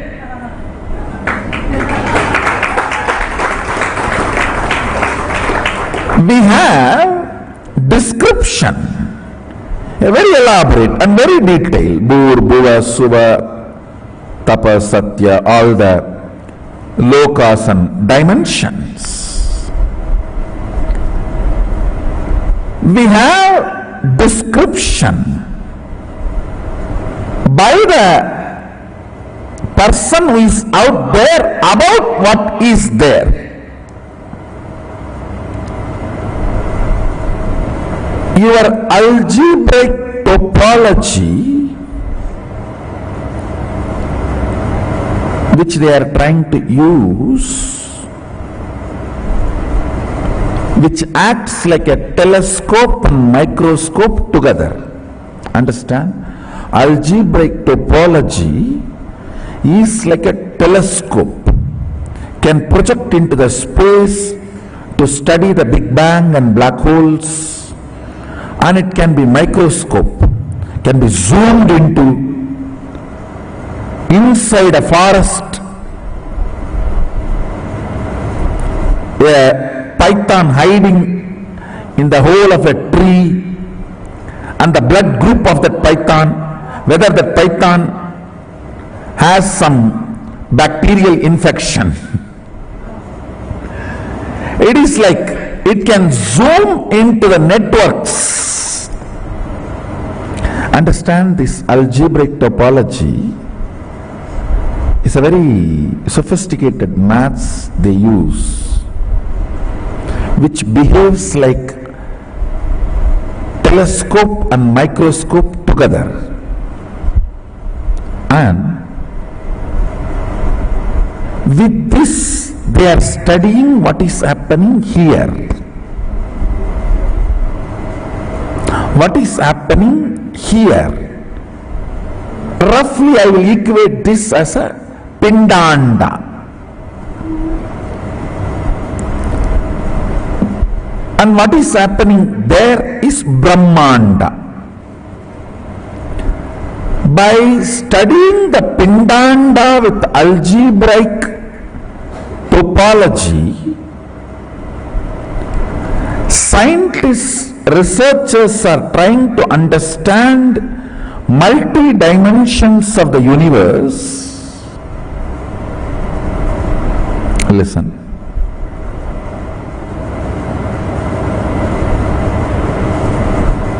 Sorry if I am presenting too complicated things. I'll try to map it down to your language and the way you can grasp. Fundamentally, the researchers are trying to convey the various dimensions. 1D means rod, 2D means plank, 3D means cube, and the fourth D is a spatial dimension called time. The scientists are trying to explain, researchers are trying to explain through this algebraic topology, which works like a telescope and microscope together. It is not just this 4-dimension alone our brain is perceiving. Our brain is able to perceive higher dimensions, multiple dimensions. Because of that, they come to a conclusion, multiple dimensions exist, because the reflection shows the multiple dimension perceptions, not only the possibility but as a reality. They are saying that many of these algebraic topology data they have discovered, they try to map it and see its effect on the rat's brain, and the researchers are confirming many of this data is very realistic. Understand?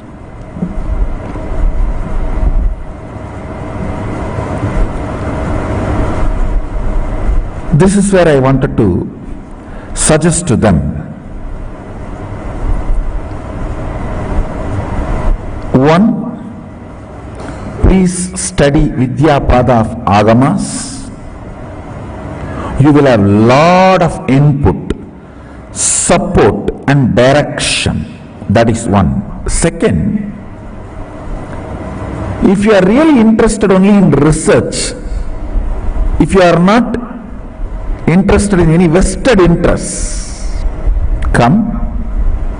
You don't need to waste your time on putting your algebraic topology, projections, mathematics on the rat's brain and study. I'll give you live brain. You can study mine. I'll reflect this whole 11 dimension, what is out there in here purely. Study all the 86 billion neurons and its activities simultaneously. I am not interested in any of the pride, all these that. I am saying, let's do something good to the world. Not only me, I can recommend and request many of my disciples also to support you in your research. We can live reflect. Understand? Scientists are equipped with a algebraical topology which functions like a telescope and microscope together for microcosm, brain, pindanda. We are equipped with third eye penetrated by oneness, third eye opened by oneness, can be used same way algebraic topology is used in microcosm. We can use the third eye penetrated by the oneness in macrocosm. Understand? Scientists with their algebraic topology, which can function like a telescope and microscope together, study the multi-dimensional happening in the brain. We Shaivites, empowered by Mahasadashiva, whose third eyes are penetrated by the oneness, can show precisely what is out there in here.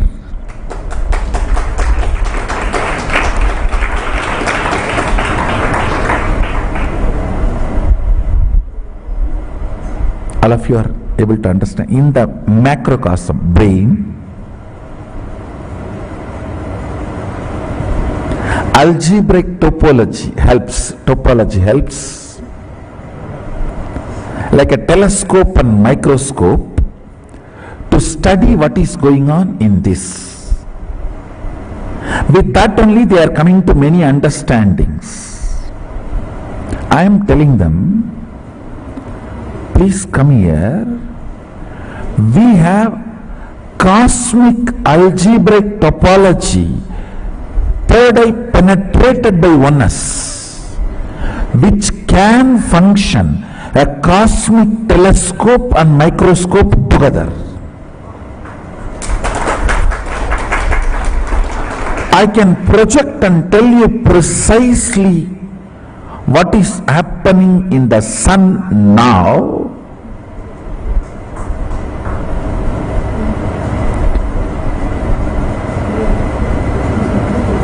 The precise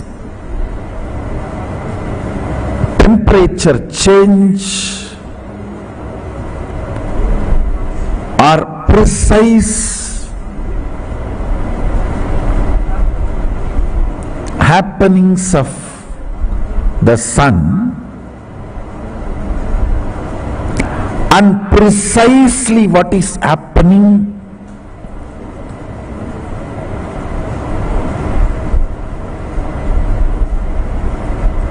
in your eardrum when you hear these words from my mouth.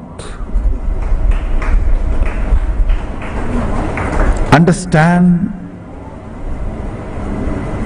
Microcosms, telescope and microscope is algebraic topology.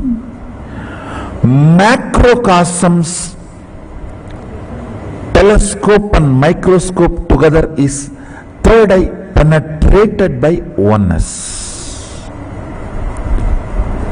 As long as third eye is not penetrated by oneness, it is not opened, it is not yet initiated. The moment it is initiated, if the third eye is penetrated by the oneness,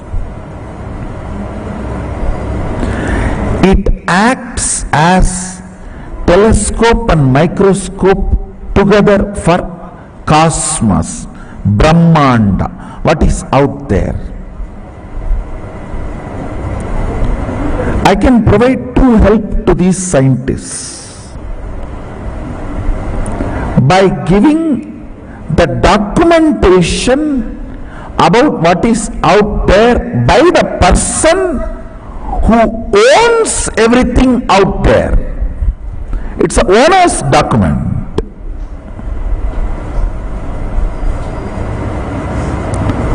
Who created and who is sustaining his own internal document.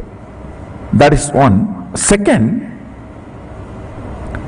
I can provide direction and evidence of whatever is out there by making the pure reflection of that in here. Live human brain. You don't need a rat and rat's brain.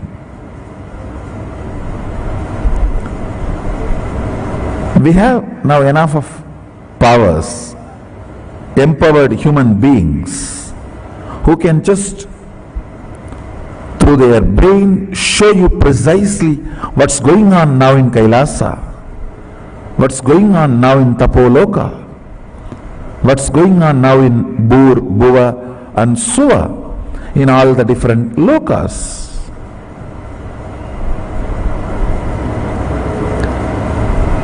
Understand, you do not need to use the rat's brain to map the data you collect through algebraic topology and verify them with a reality.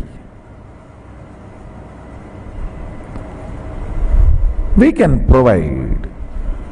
Not only I am open, and many of my disciples whose third eye is penetrated by the oneness.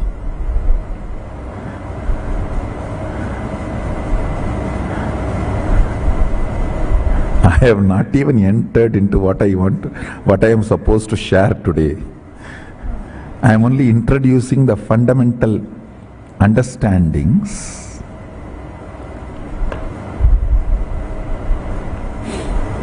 Sanatana Hindu Dharma is rich man's religion. Means who is really rich in everything.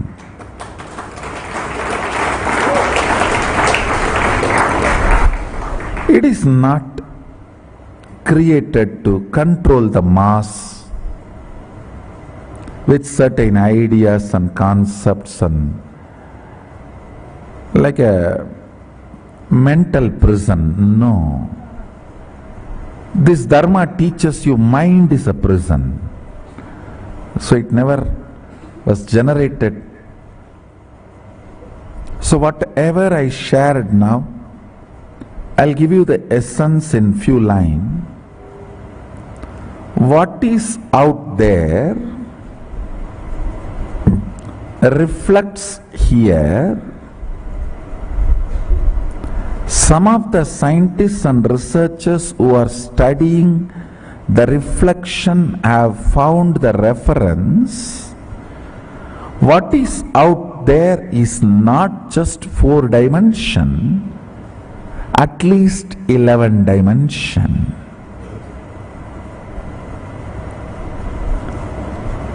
And the methodology they used, algebraic topology, and the informations they have, they even try to map it down on the brain of the rat and confirming many of the informations they have make sense. So I am giving them my support in 2 ways. You are only working on what is reflecting here. Unfortunately, a normal brain's reflection is not complete. That's first. Second, we actually have a documentation of what is out there by the owner who is out there. And it is available in here. We can provide you the documentation. Next to the documentation, we can provide you a live laboratory where you can see the reflection, a pure reflection of what is out there in here, to take your researches further.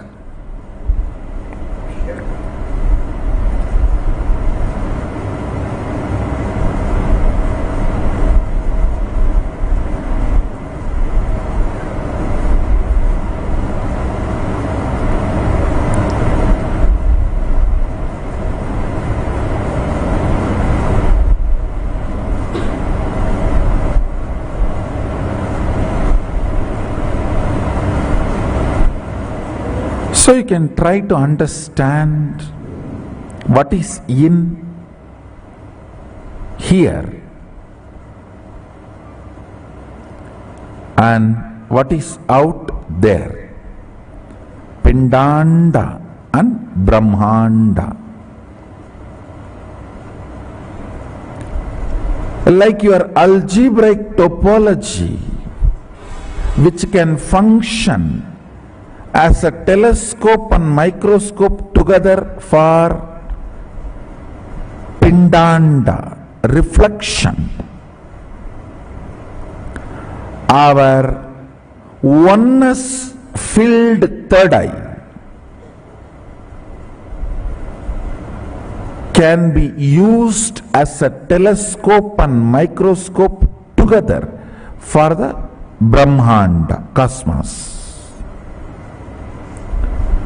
You have a live telescope, microscope together for cosmos. So,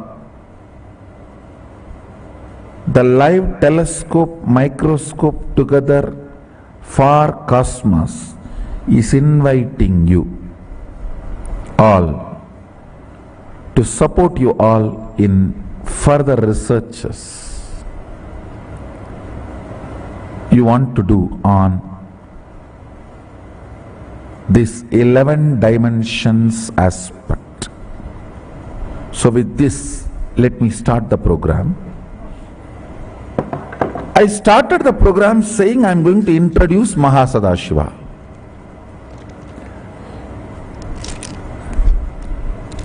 I only prepared you to introduce Mahasadashiva.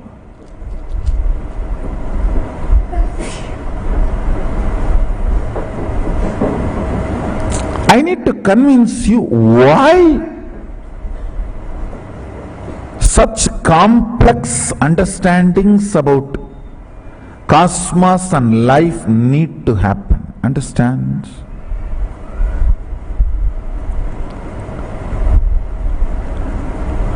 If you have complex understandings, you will not have complex problems. If you don't have, and if you are avoiding complex understandings, you will have complex problems. Decide whether to put your energy towards the understanding and problem-free life, or avoid putting energy towards understanding and live with problems. In any field, if you want to be successful, you need to put little your time and energy to understand the logic of that field. Even to operate a cell phone, you need to pick up the cell phone, understand where is the number, how to press and all that, and where to keep. You can't keep it somewhere and talk, you have to keep it in your ears and near the mouth. Now you need to understand the logic.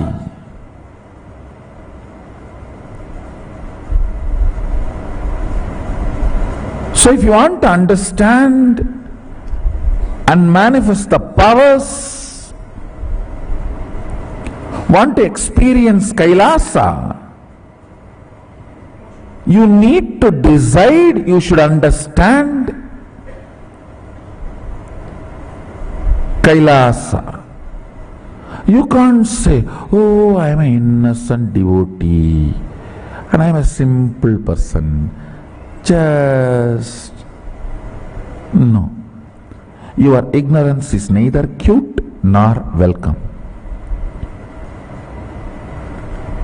And you are not created for ignorance. Be very clear. Be very clear.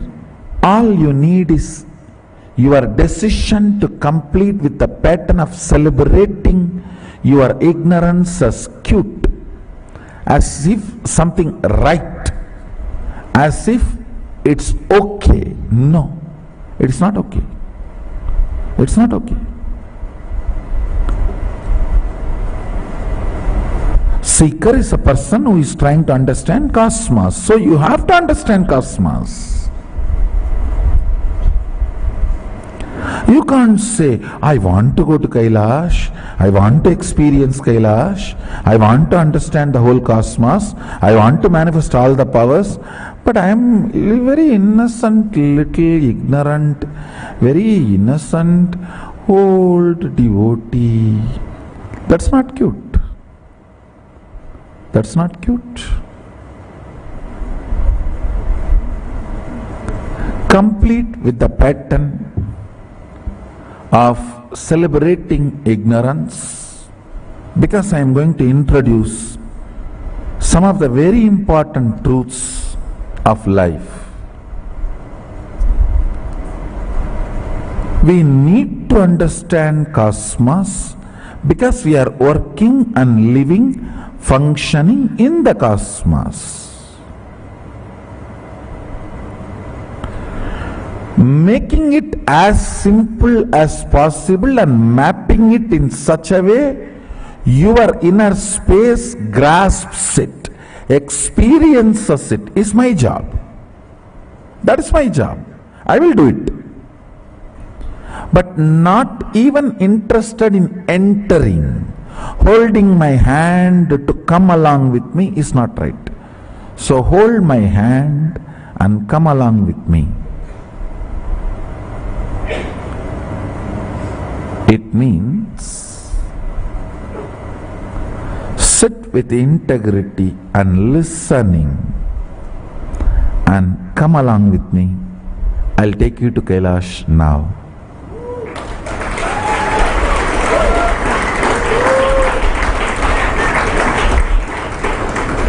You need to understand Kailash Pati, Lord of Kailash, Mahasadashiva. Only then you can experience Kailasa. It is actually a beautiful painting here. I am showing, projecting a painting of Mahasadashiva. It's a traditional painting done as per the introduction of Mahasadashiva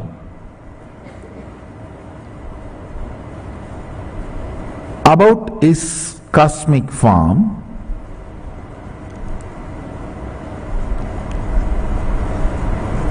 In a way we can understand.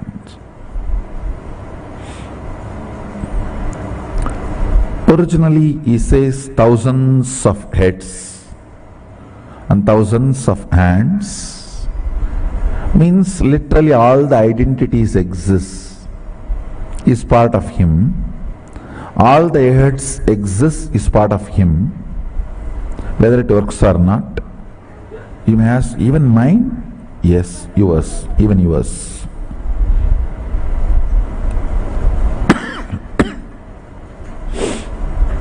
That's the good news. Even yours is.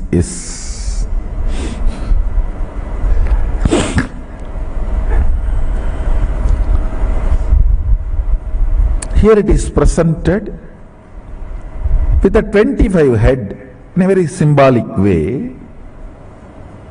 Can you project that now? Understand, in the first means the lowest row, which is connected to the neck. 9 heads are there. In the next row, 7 heads are there. In the further row, 5 heads are there. And further, 3 heads are there. Then further, 1 head. It's a symbolic representation. And I wanted to tell you all, I am giving you only very minimal understanding which is required for you to experience Kailasa. It's like if you go to Universal Studio or Disney World, Disneyland, how they give you a very minimal introduction to let you experience and enjoy all the rides and shows and the place. Same way I am only giving you a very minimal introduction. I am not torturing you with too much information. No.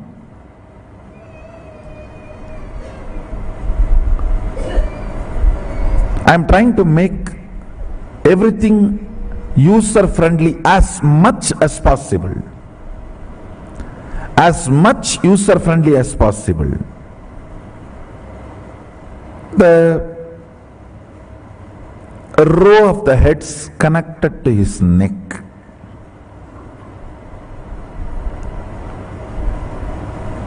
Nine faces is mathematics of the universe. Listen. Mathematics of the logic and mathematics of the universe is different. Mathematics of the logic is 1, 2, 3, 4, 5, 6, 7, 8, 9. Number. 1 plus 1 is 2. When you do this addition, subtraction, it is all whether the work or the result is only in your logic. For example, like a paper. If you put 1 plus 1 is equal to 2, that is only in the paper. But the cosmic mathematics is the actual dimensions. Like when I say the first phase, it is not equivalent to mathematical 1. It is a cosmic 1, means the first dimension of the universe, length.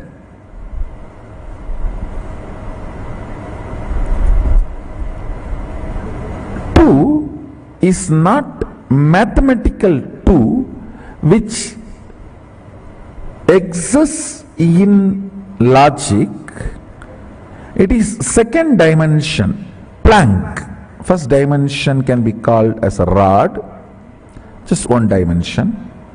Then plank, second dimension, means length and breadth together.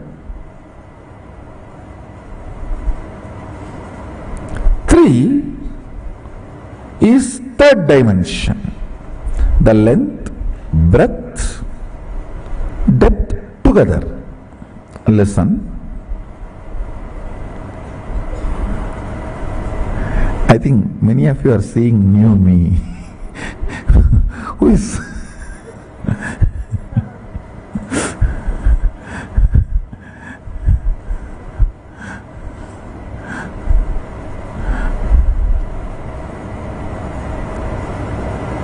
after the length, breadth, depth,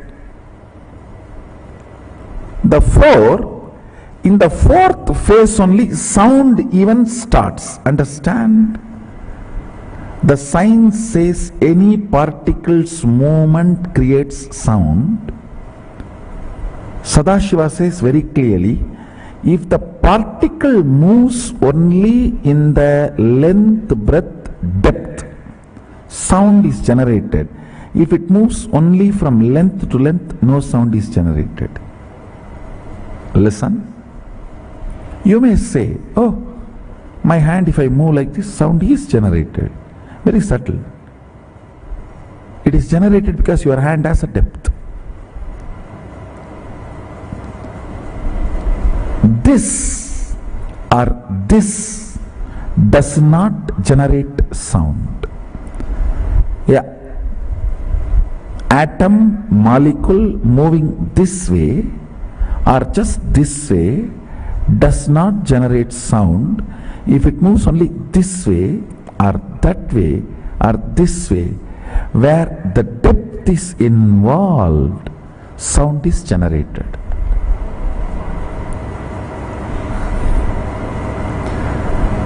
So only after the third dimension, Sadashiva, Mahasadashiva introduces nada, sound.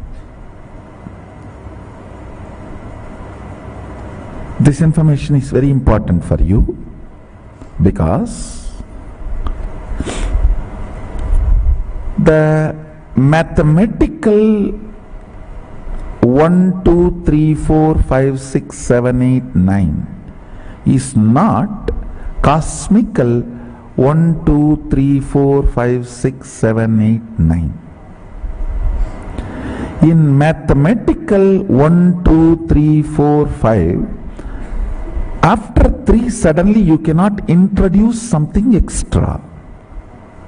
1, 2, 3, it has to be 4.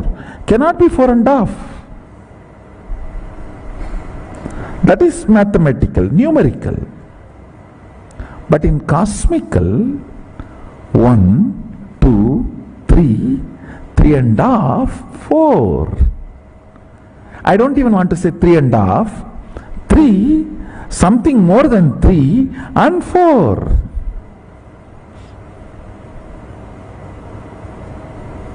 I don't even want to say it is between 3 and 4, no. Because after the 4, that what came in between is getting added as a load on the 4. That is why, understand, in the 7-9 phase, only after the 3rd phase the upper phases are sitting, means now no more the phases are linear, they are multidimensional.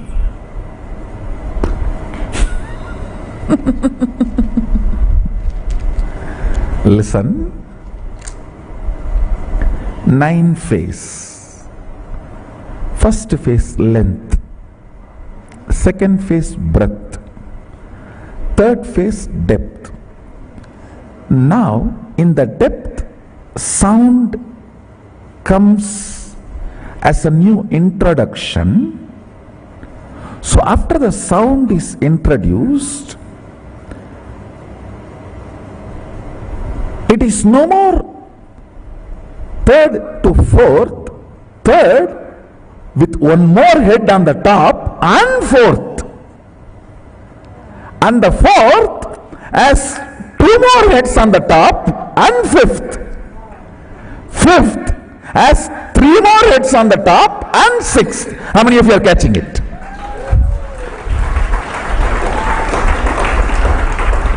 Understand?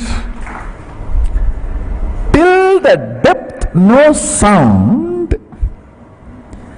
After the depth, when the sound is introduced, 4 is not just like how from 1 to 2, 2 to 3, 3 to 4, no. 1 to 2 is 1 to 2. 2 to 3 is 2 to 3. But 3 to 4 is not 3 to 4. 3 plus something and 4.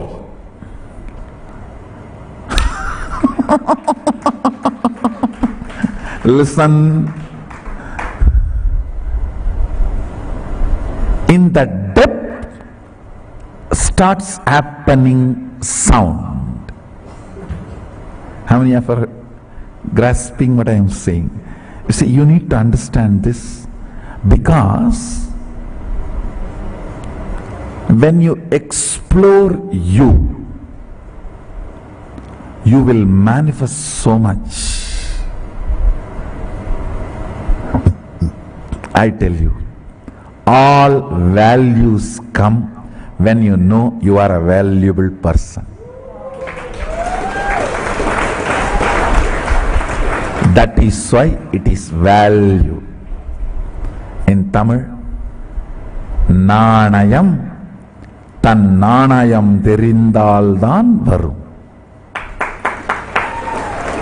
If you know your value, your worth, only then you will manifest values in life.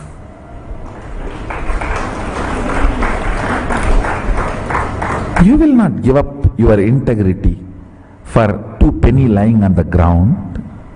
No. You know your integrity is much more valuable than that penny lying on the ground. So you need to understand. Listen. Now, length, the first head, second head, breadth, third head, depth, fourth head, time. But it is not just like how we moved from 1 to 2, 2 to 3. It is not same 3 to 4, because in the 3 suddenly one thing is added, one head on the top, that is nada, sound. And sound cannot come just in y-axis travel or x-axis travel. All sound is generated only in z-axis travel.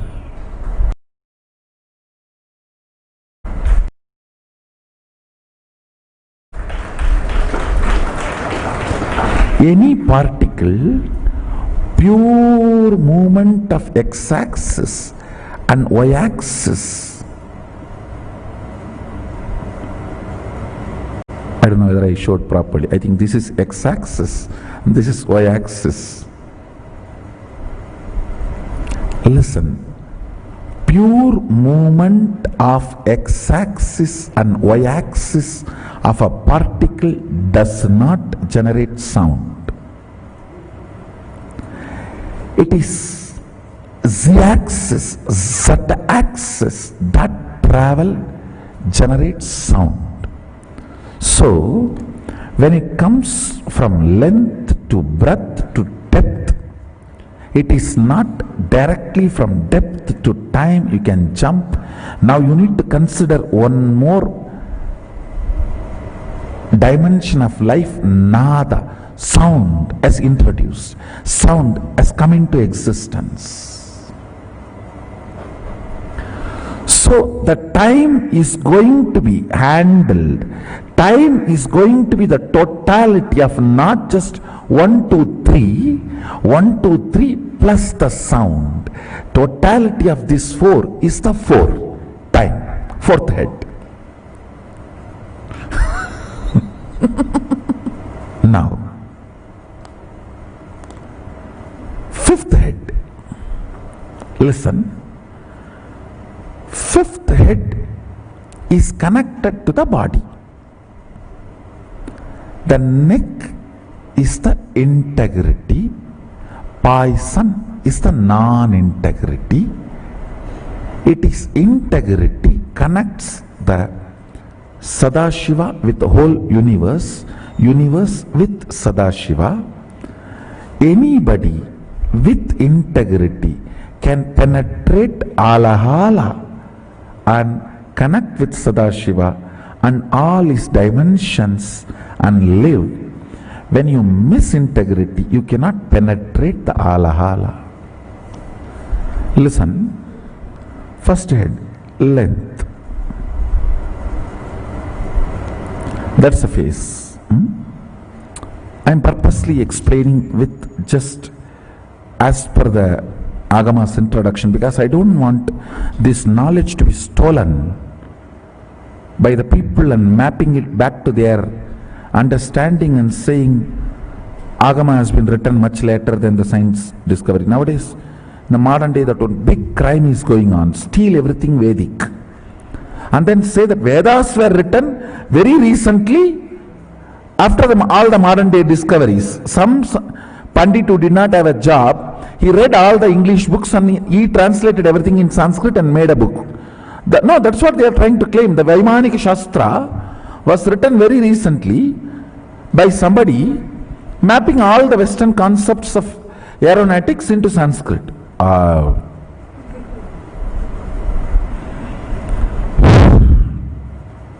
Okay. So that is the reason I am presenting it with the original visual map as it is. See, the first phase, length. Second phase, breadth. Till then, those heads are just independent. Nothing much above on them. You see, here they have put it like a tower. But actually, when Sadashiva Mahasadashiva introduces himself, he says after the third head starts on the third head starts the next dimension.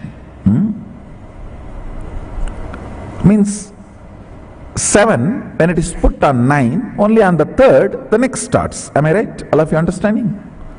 All of you are catching it? So the third is the depth. In the depth is what? Nada. the sound starts, that is above head. The head which is above the third head.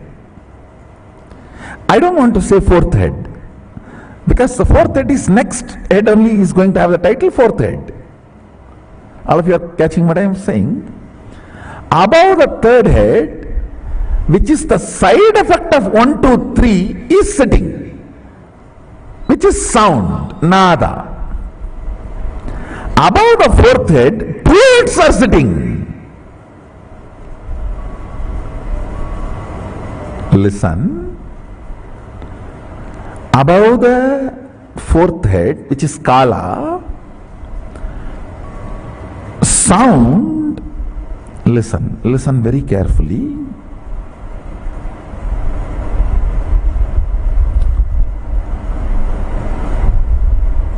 Sound and Nada and Bindu. Bindu means longevity, life.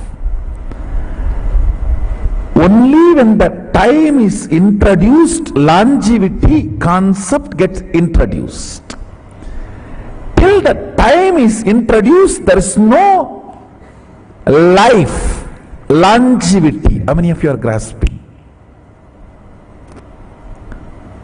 So the head sitting on the fourth one is time, Nada, Bindu, above, which is this.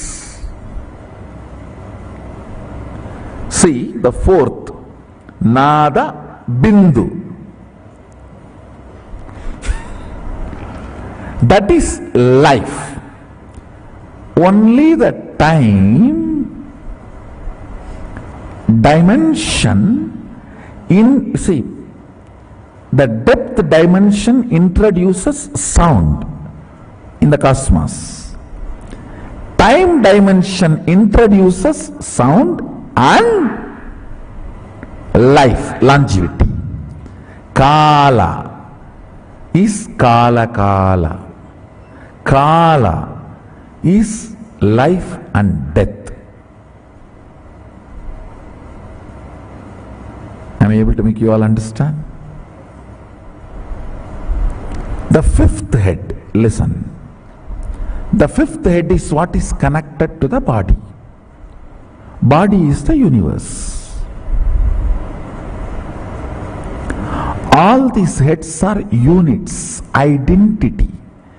Understand? Your identity is the unit of your consciousness. If your consciousness, listen, all the identities with which you play as a father, mother, brother, sister, son, daughter, victim, aggressive, all your identities put together is your consciousness. How many of you understand that? That is your world. Here, each head is the unit. Each head is the identity. All these identities put together is universe, Sadashiva, Mahasadashiva. Like all your identities put together is your consciousness. Identity is used as a unit to measure your consciousness. If you are entertaining more unit of father identity, that will be the lifestyle of your consciousness. If you are entertaining the beloved identity more units, that will be major aspect of your life. So measurement of your life, who you are, the Jivatma, Pratyagatma Chaitanya is done by the units of your identity. For example, if I have to write a formula about you, 7 unit father, 8 unit mother, 3 unit being a son, 4 unit being a brother, and 1 unit of being a charitable person, 2 unit of being a beggar, and 7 unit of victim, and 8 unit of courageous person. Identities you use is the unit with which formula about you can be written. How many of you are grasping this statement? Now, the identities of Sadashiva is the unit of the cosmos. See here, first phase is length, second phase is breadth, third phase is depth. But the depth does not just keep quite as depth. If it is mathematical 1, 2, 3, it should be just 1, 2, 3. But it is not mathematical, it is existential. 1 man plus 1 woman mathematically is 2 persons, but existentially there will be 3rd child. If you allow both of them to be there, there will be a child. So existential mathematics is different from your logical mathematics. When the 3rd dimension of the depth happens, I don't want to say 4th dimension, the next thing of a sound happens existentially. And next phase, when the next phase is added, this is time.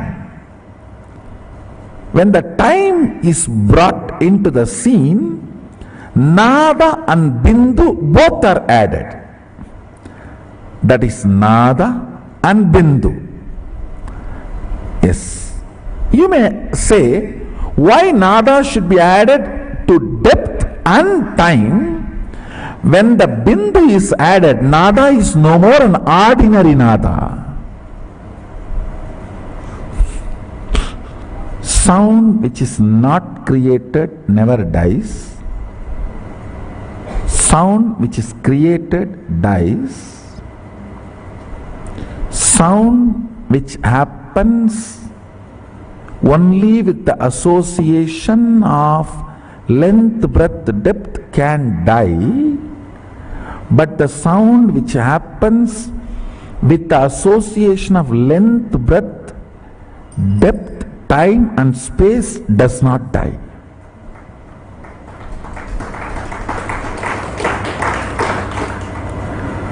So the sound associated just length, breadth, depth is different, and the sound associated to length, breadth, depth, time and space is different.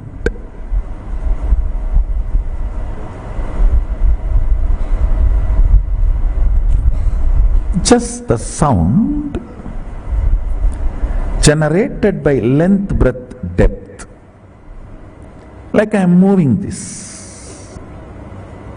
This sound is different. Then the length, breadth, depth, time, all 4 create certain sound that is different.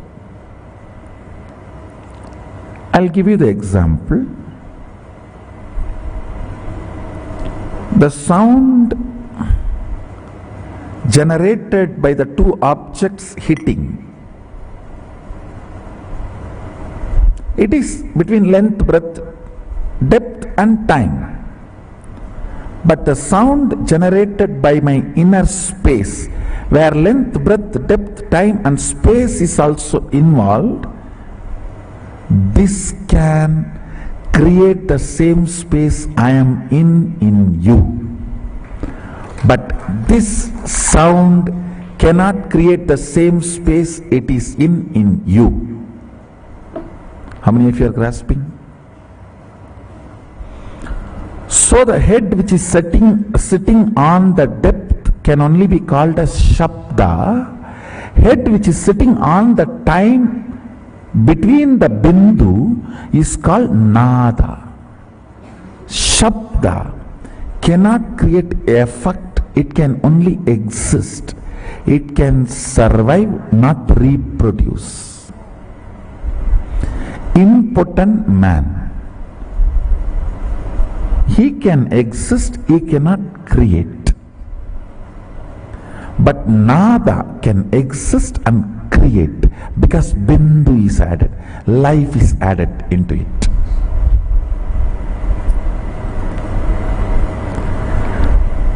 A sound potent of producing something in you is Nada.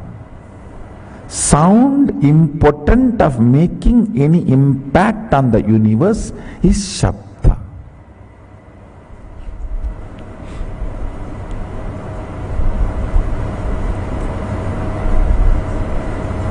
Then comes combination of length, breadth, depth, time, space as the fifth head. Above that sits Nada, Bindu, Amaratva, immortality. Above sits Nada, Bindu and immortality, Amritatva.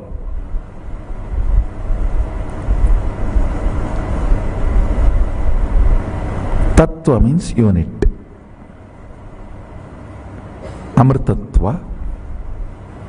In this dimension only, the gods and goddesses who don't get into non-existence live. So from here,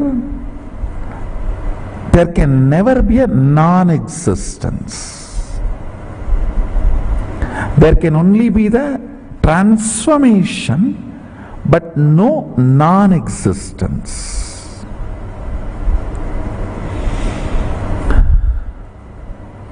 We may think, why do we need to know all this? If you know these basic understandings, you can map them in your life in multiple level, and it can strengthen your balance sheet. Understand? It can make you healthy, wealthy, happy, blissful, because many of these understandings awakens those dimensions of your brain. Already, if you are feeling too much is happening in your brain, raise your hand. Good. Those electrical signals, understand? When the owner is introducing his home and you are sitting in front of him, his neurons, brain neuron activity mirrors in your brain.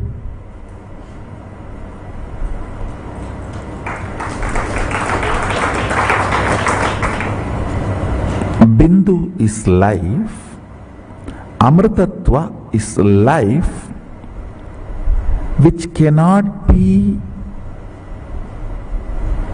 dulled, reduced, diluted by length, breadth, depth, time. Kala Kala. Amritatva is the space on which time does not have a say. A cloth, even if you lock it inside a vacuum box for 10 years and then take it out again, you will see it has already withered. No weather would have operated on it, but time operates on it.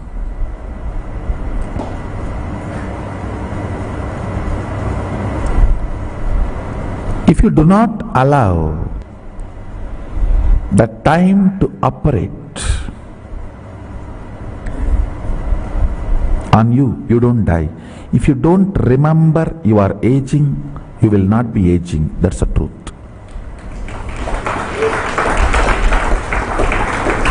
Remembrance of aging ages you.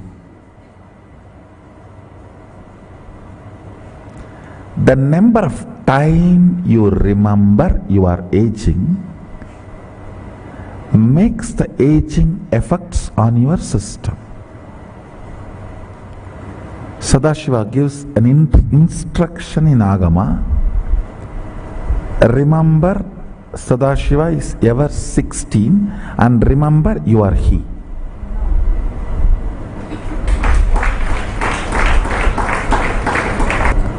In those days, that 16 is something like a peak health and peak possibility. Even if you are brought up in a Gurukul way of life, by 16 you will manifest all the powers.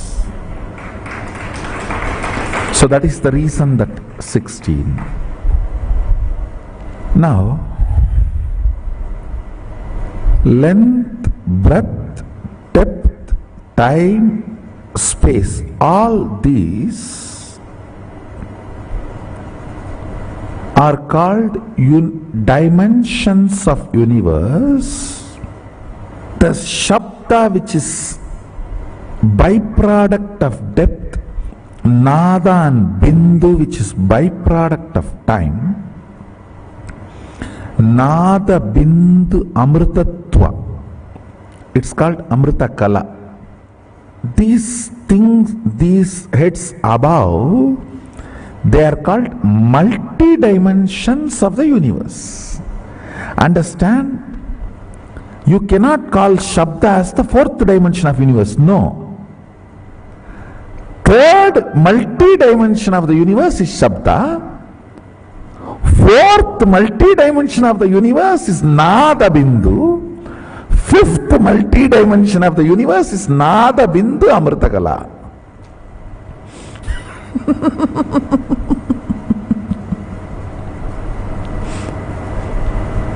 How many of you are understanding this statement? First dimension is first dimension. Second dimension is second dimension. Third dimension is not third dimension. Third multi-dimension. Because with the third, the new dimension of Shabda is introduced.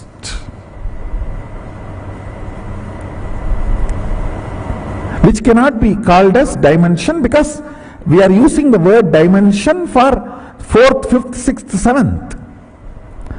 Third multi-dimension is, see, for example, the third multi-dimension depth has length, breadth, time and depth all together. Sorry, not time. Length, breadth, Shabda and depth together is third multi-dimension.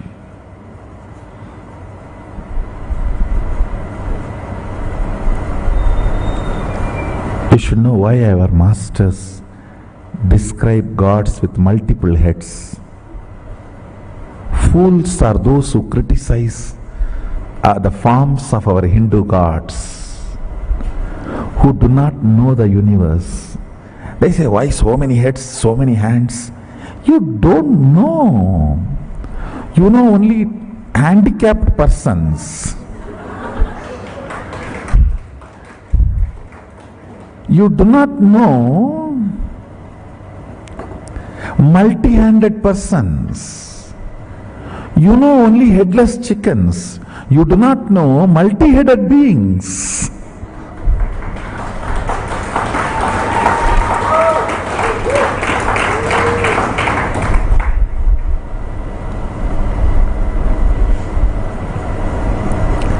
Third multi-dimension holds length, breadth, depth and Shabda. The fourth multi-dimension holds length, breadth, depth, time, Nada and Bindu. I do not want to use the same word Shabda for Nada, because Nada with quality of life is no more Shabda. For example, Shabda can be called as a raw, precious metal you have. Nada is like you sold that metal and have a currency, cash in your hand, which is more active and useful and available for you. Shabda is raw, Nada is refined. And when it comes to the next space multidimension, there that Nada also I don't want to call as Nada, Nada Kala. It is no more just Nada, it's Nada Kala. It is not only the cash you have, it is become an object or a product what you want to have directly. It's like a 3D printer.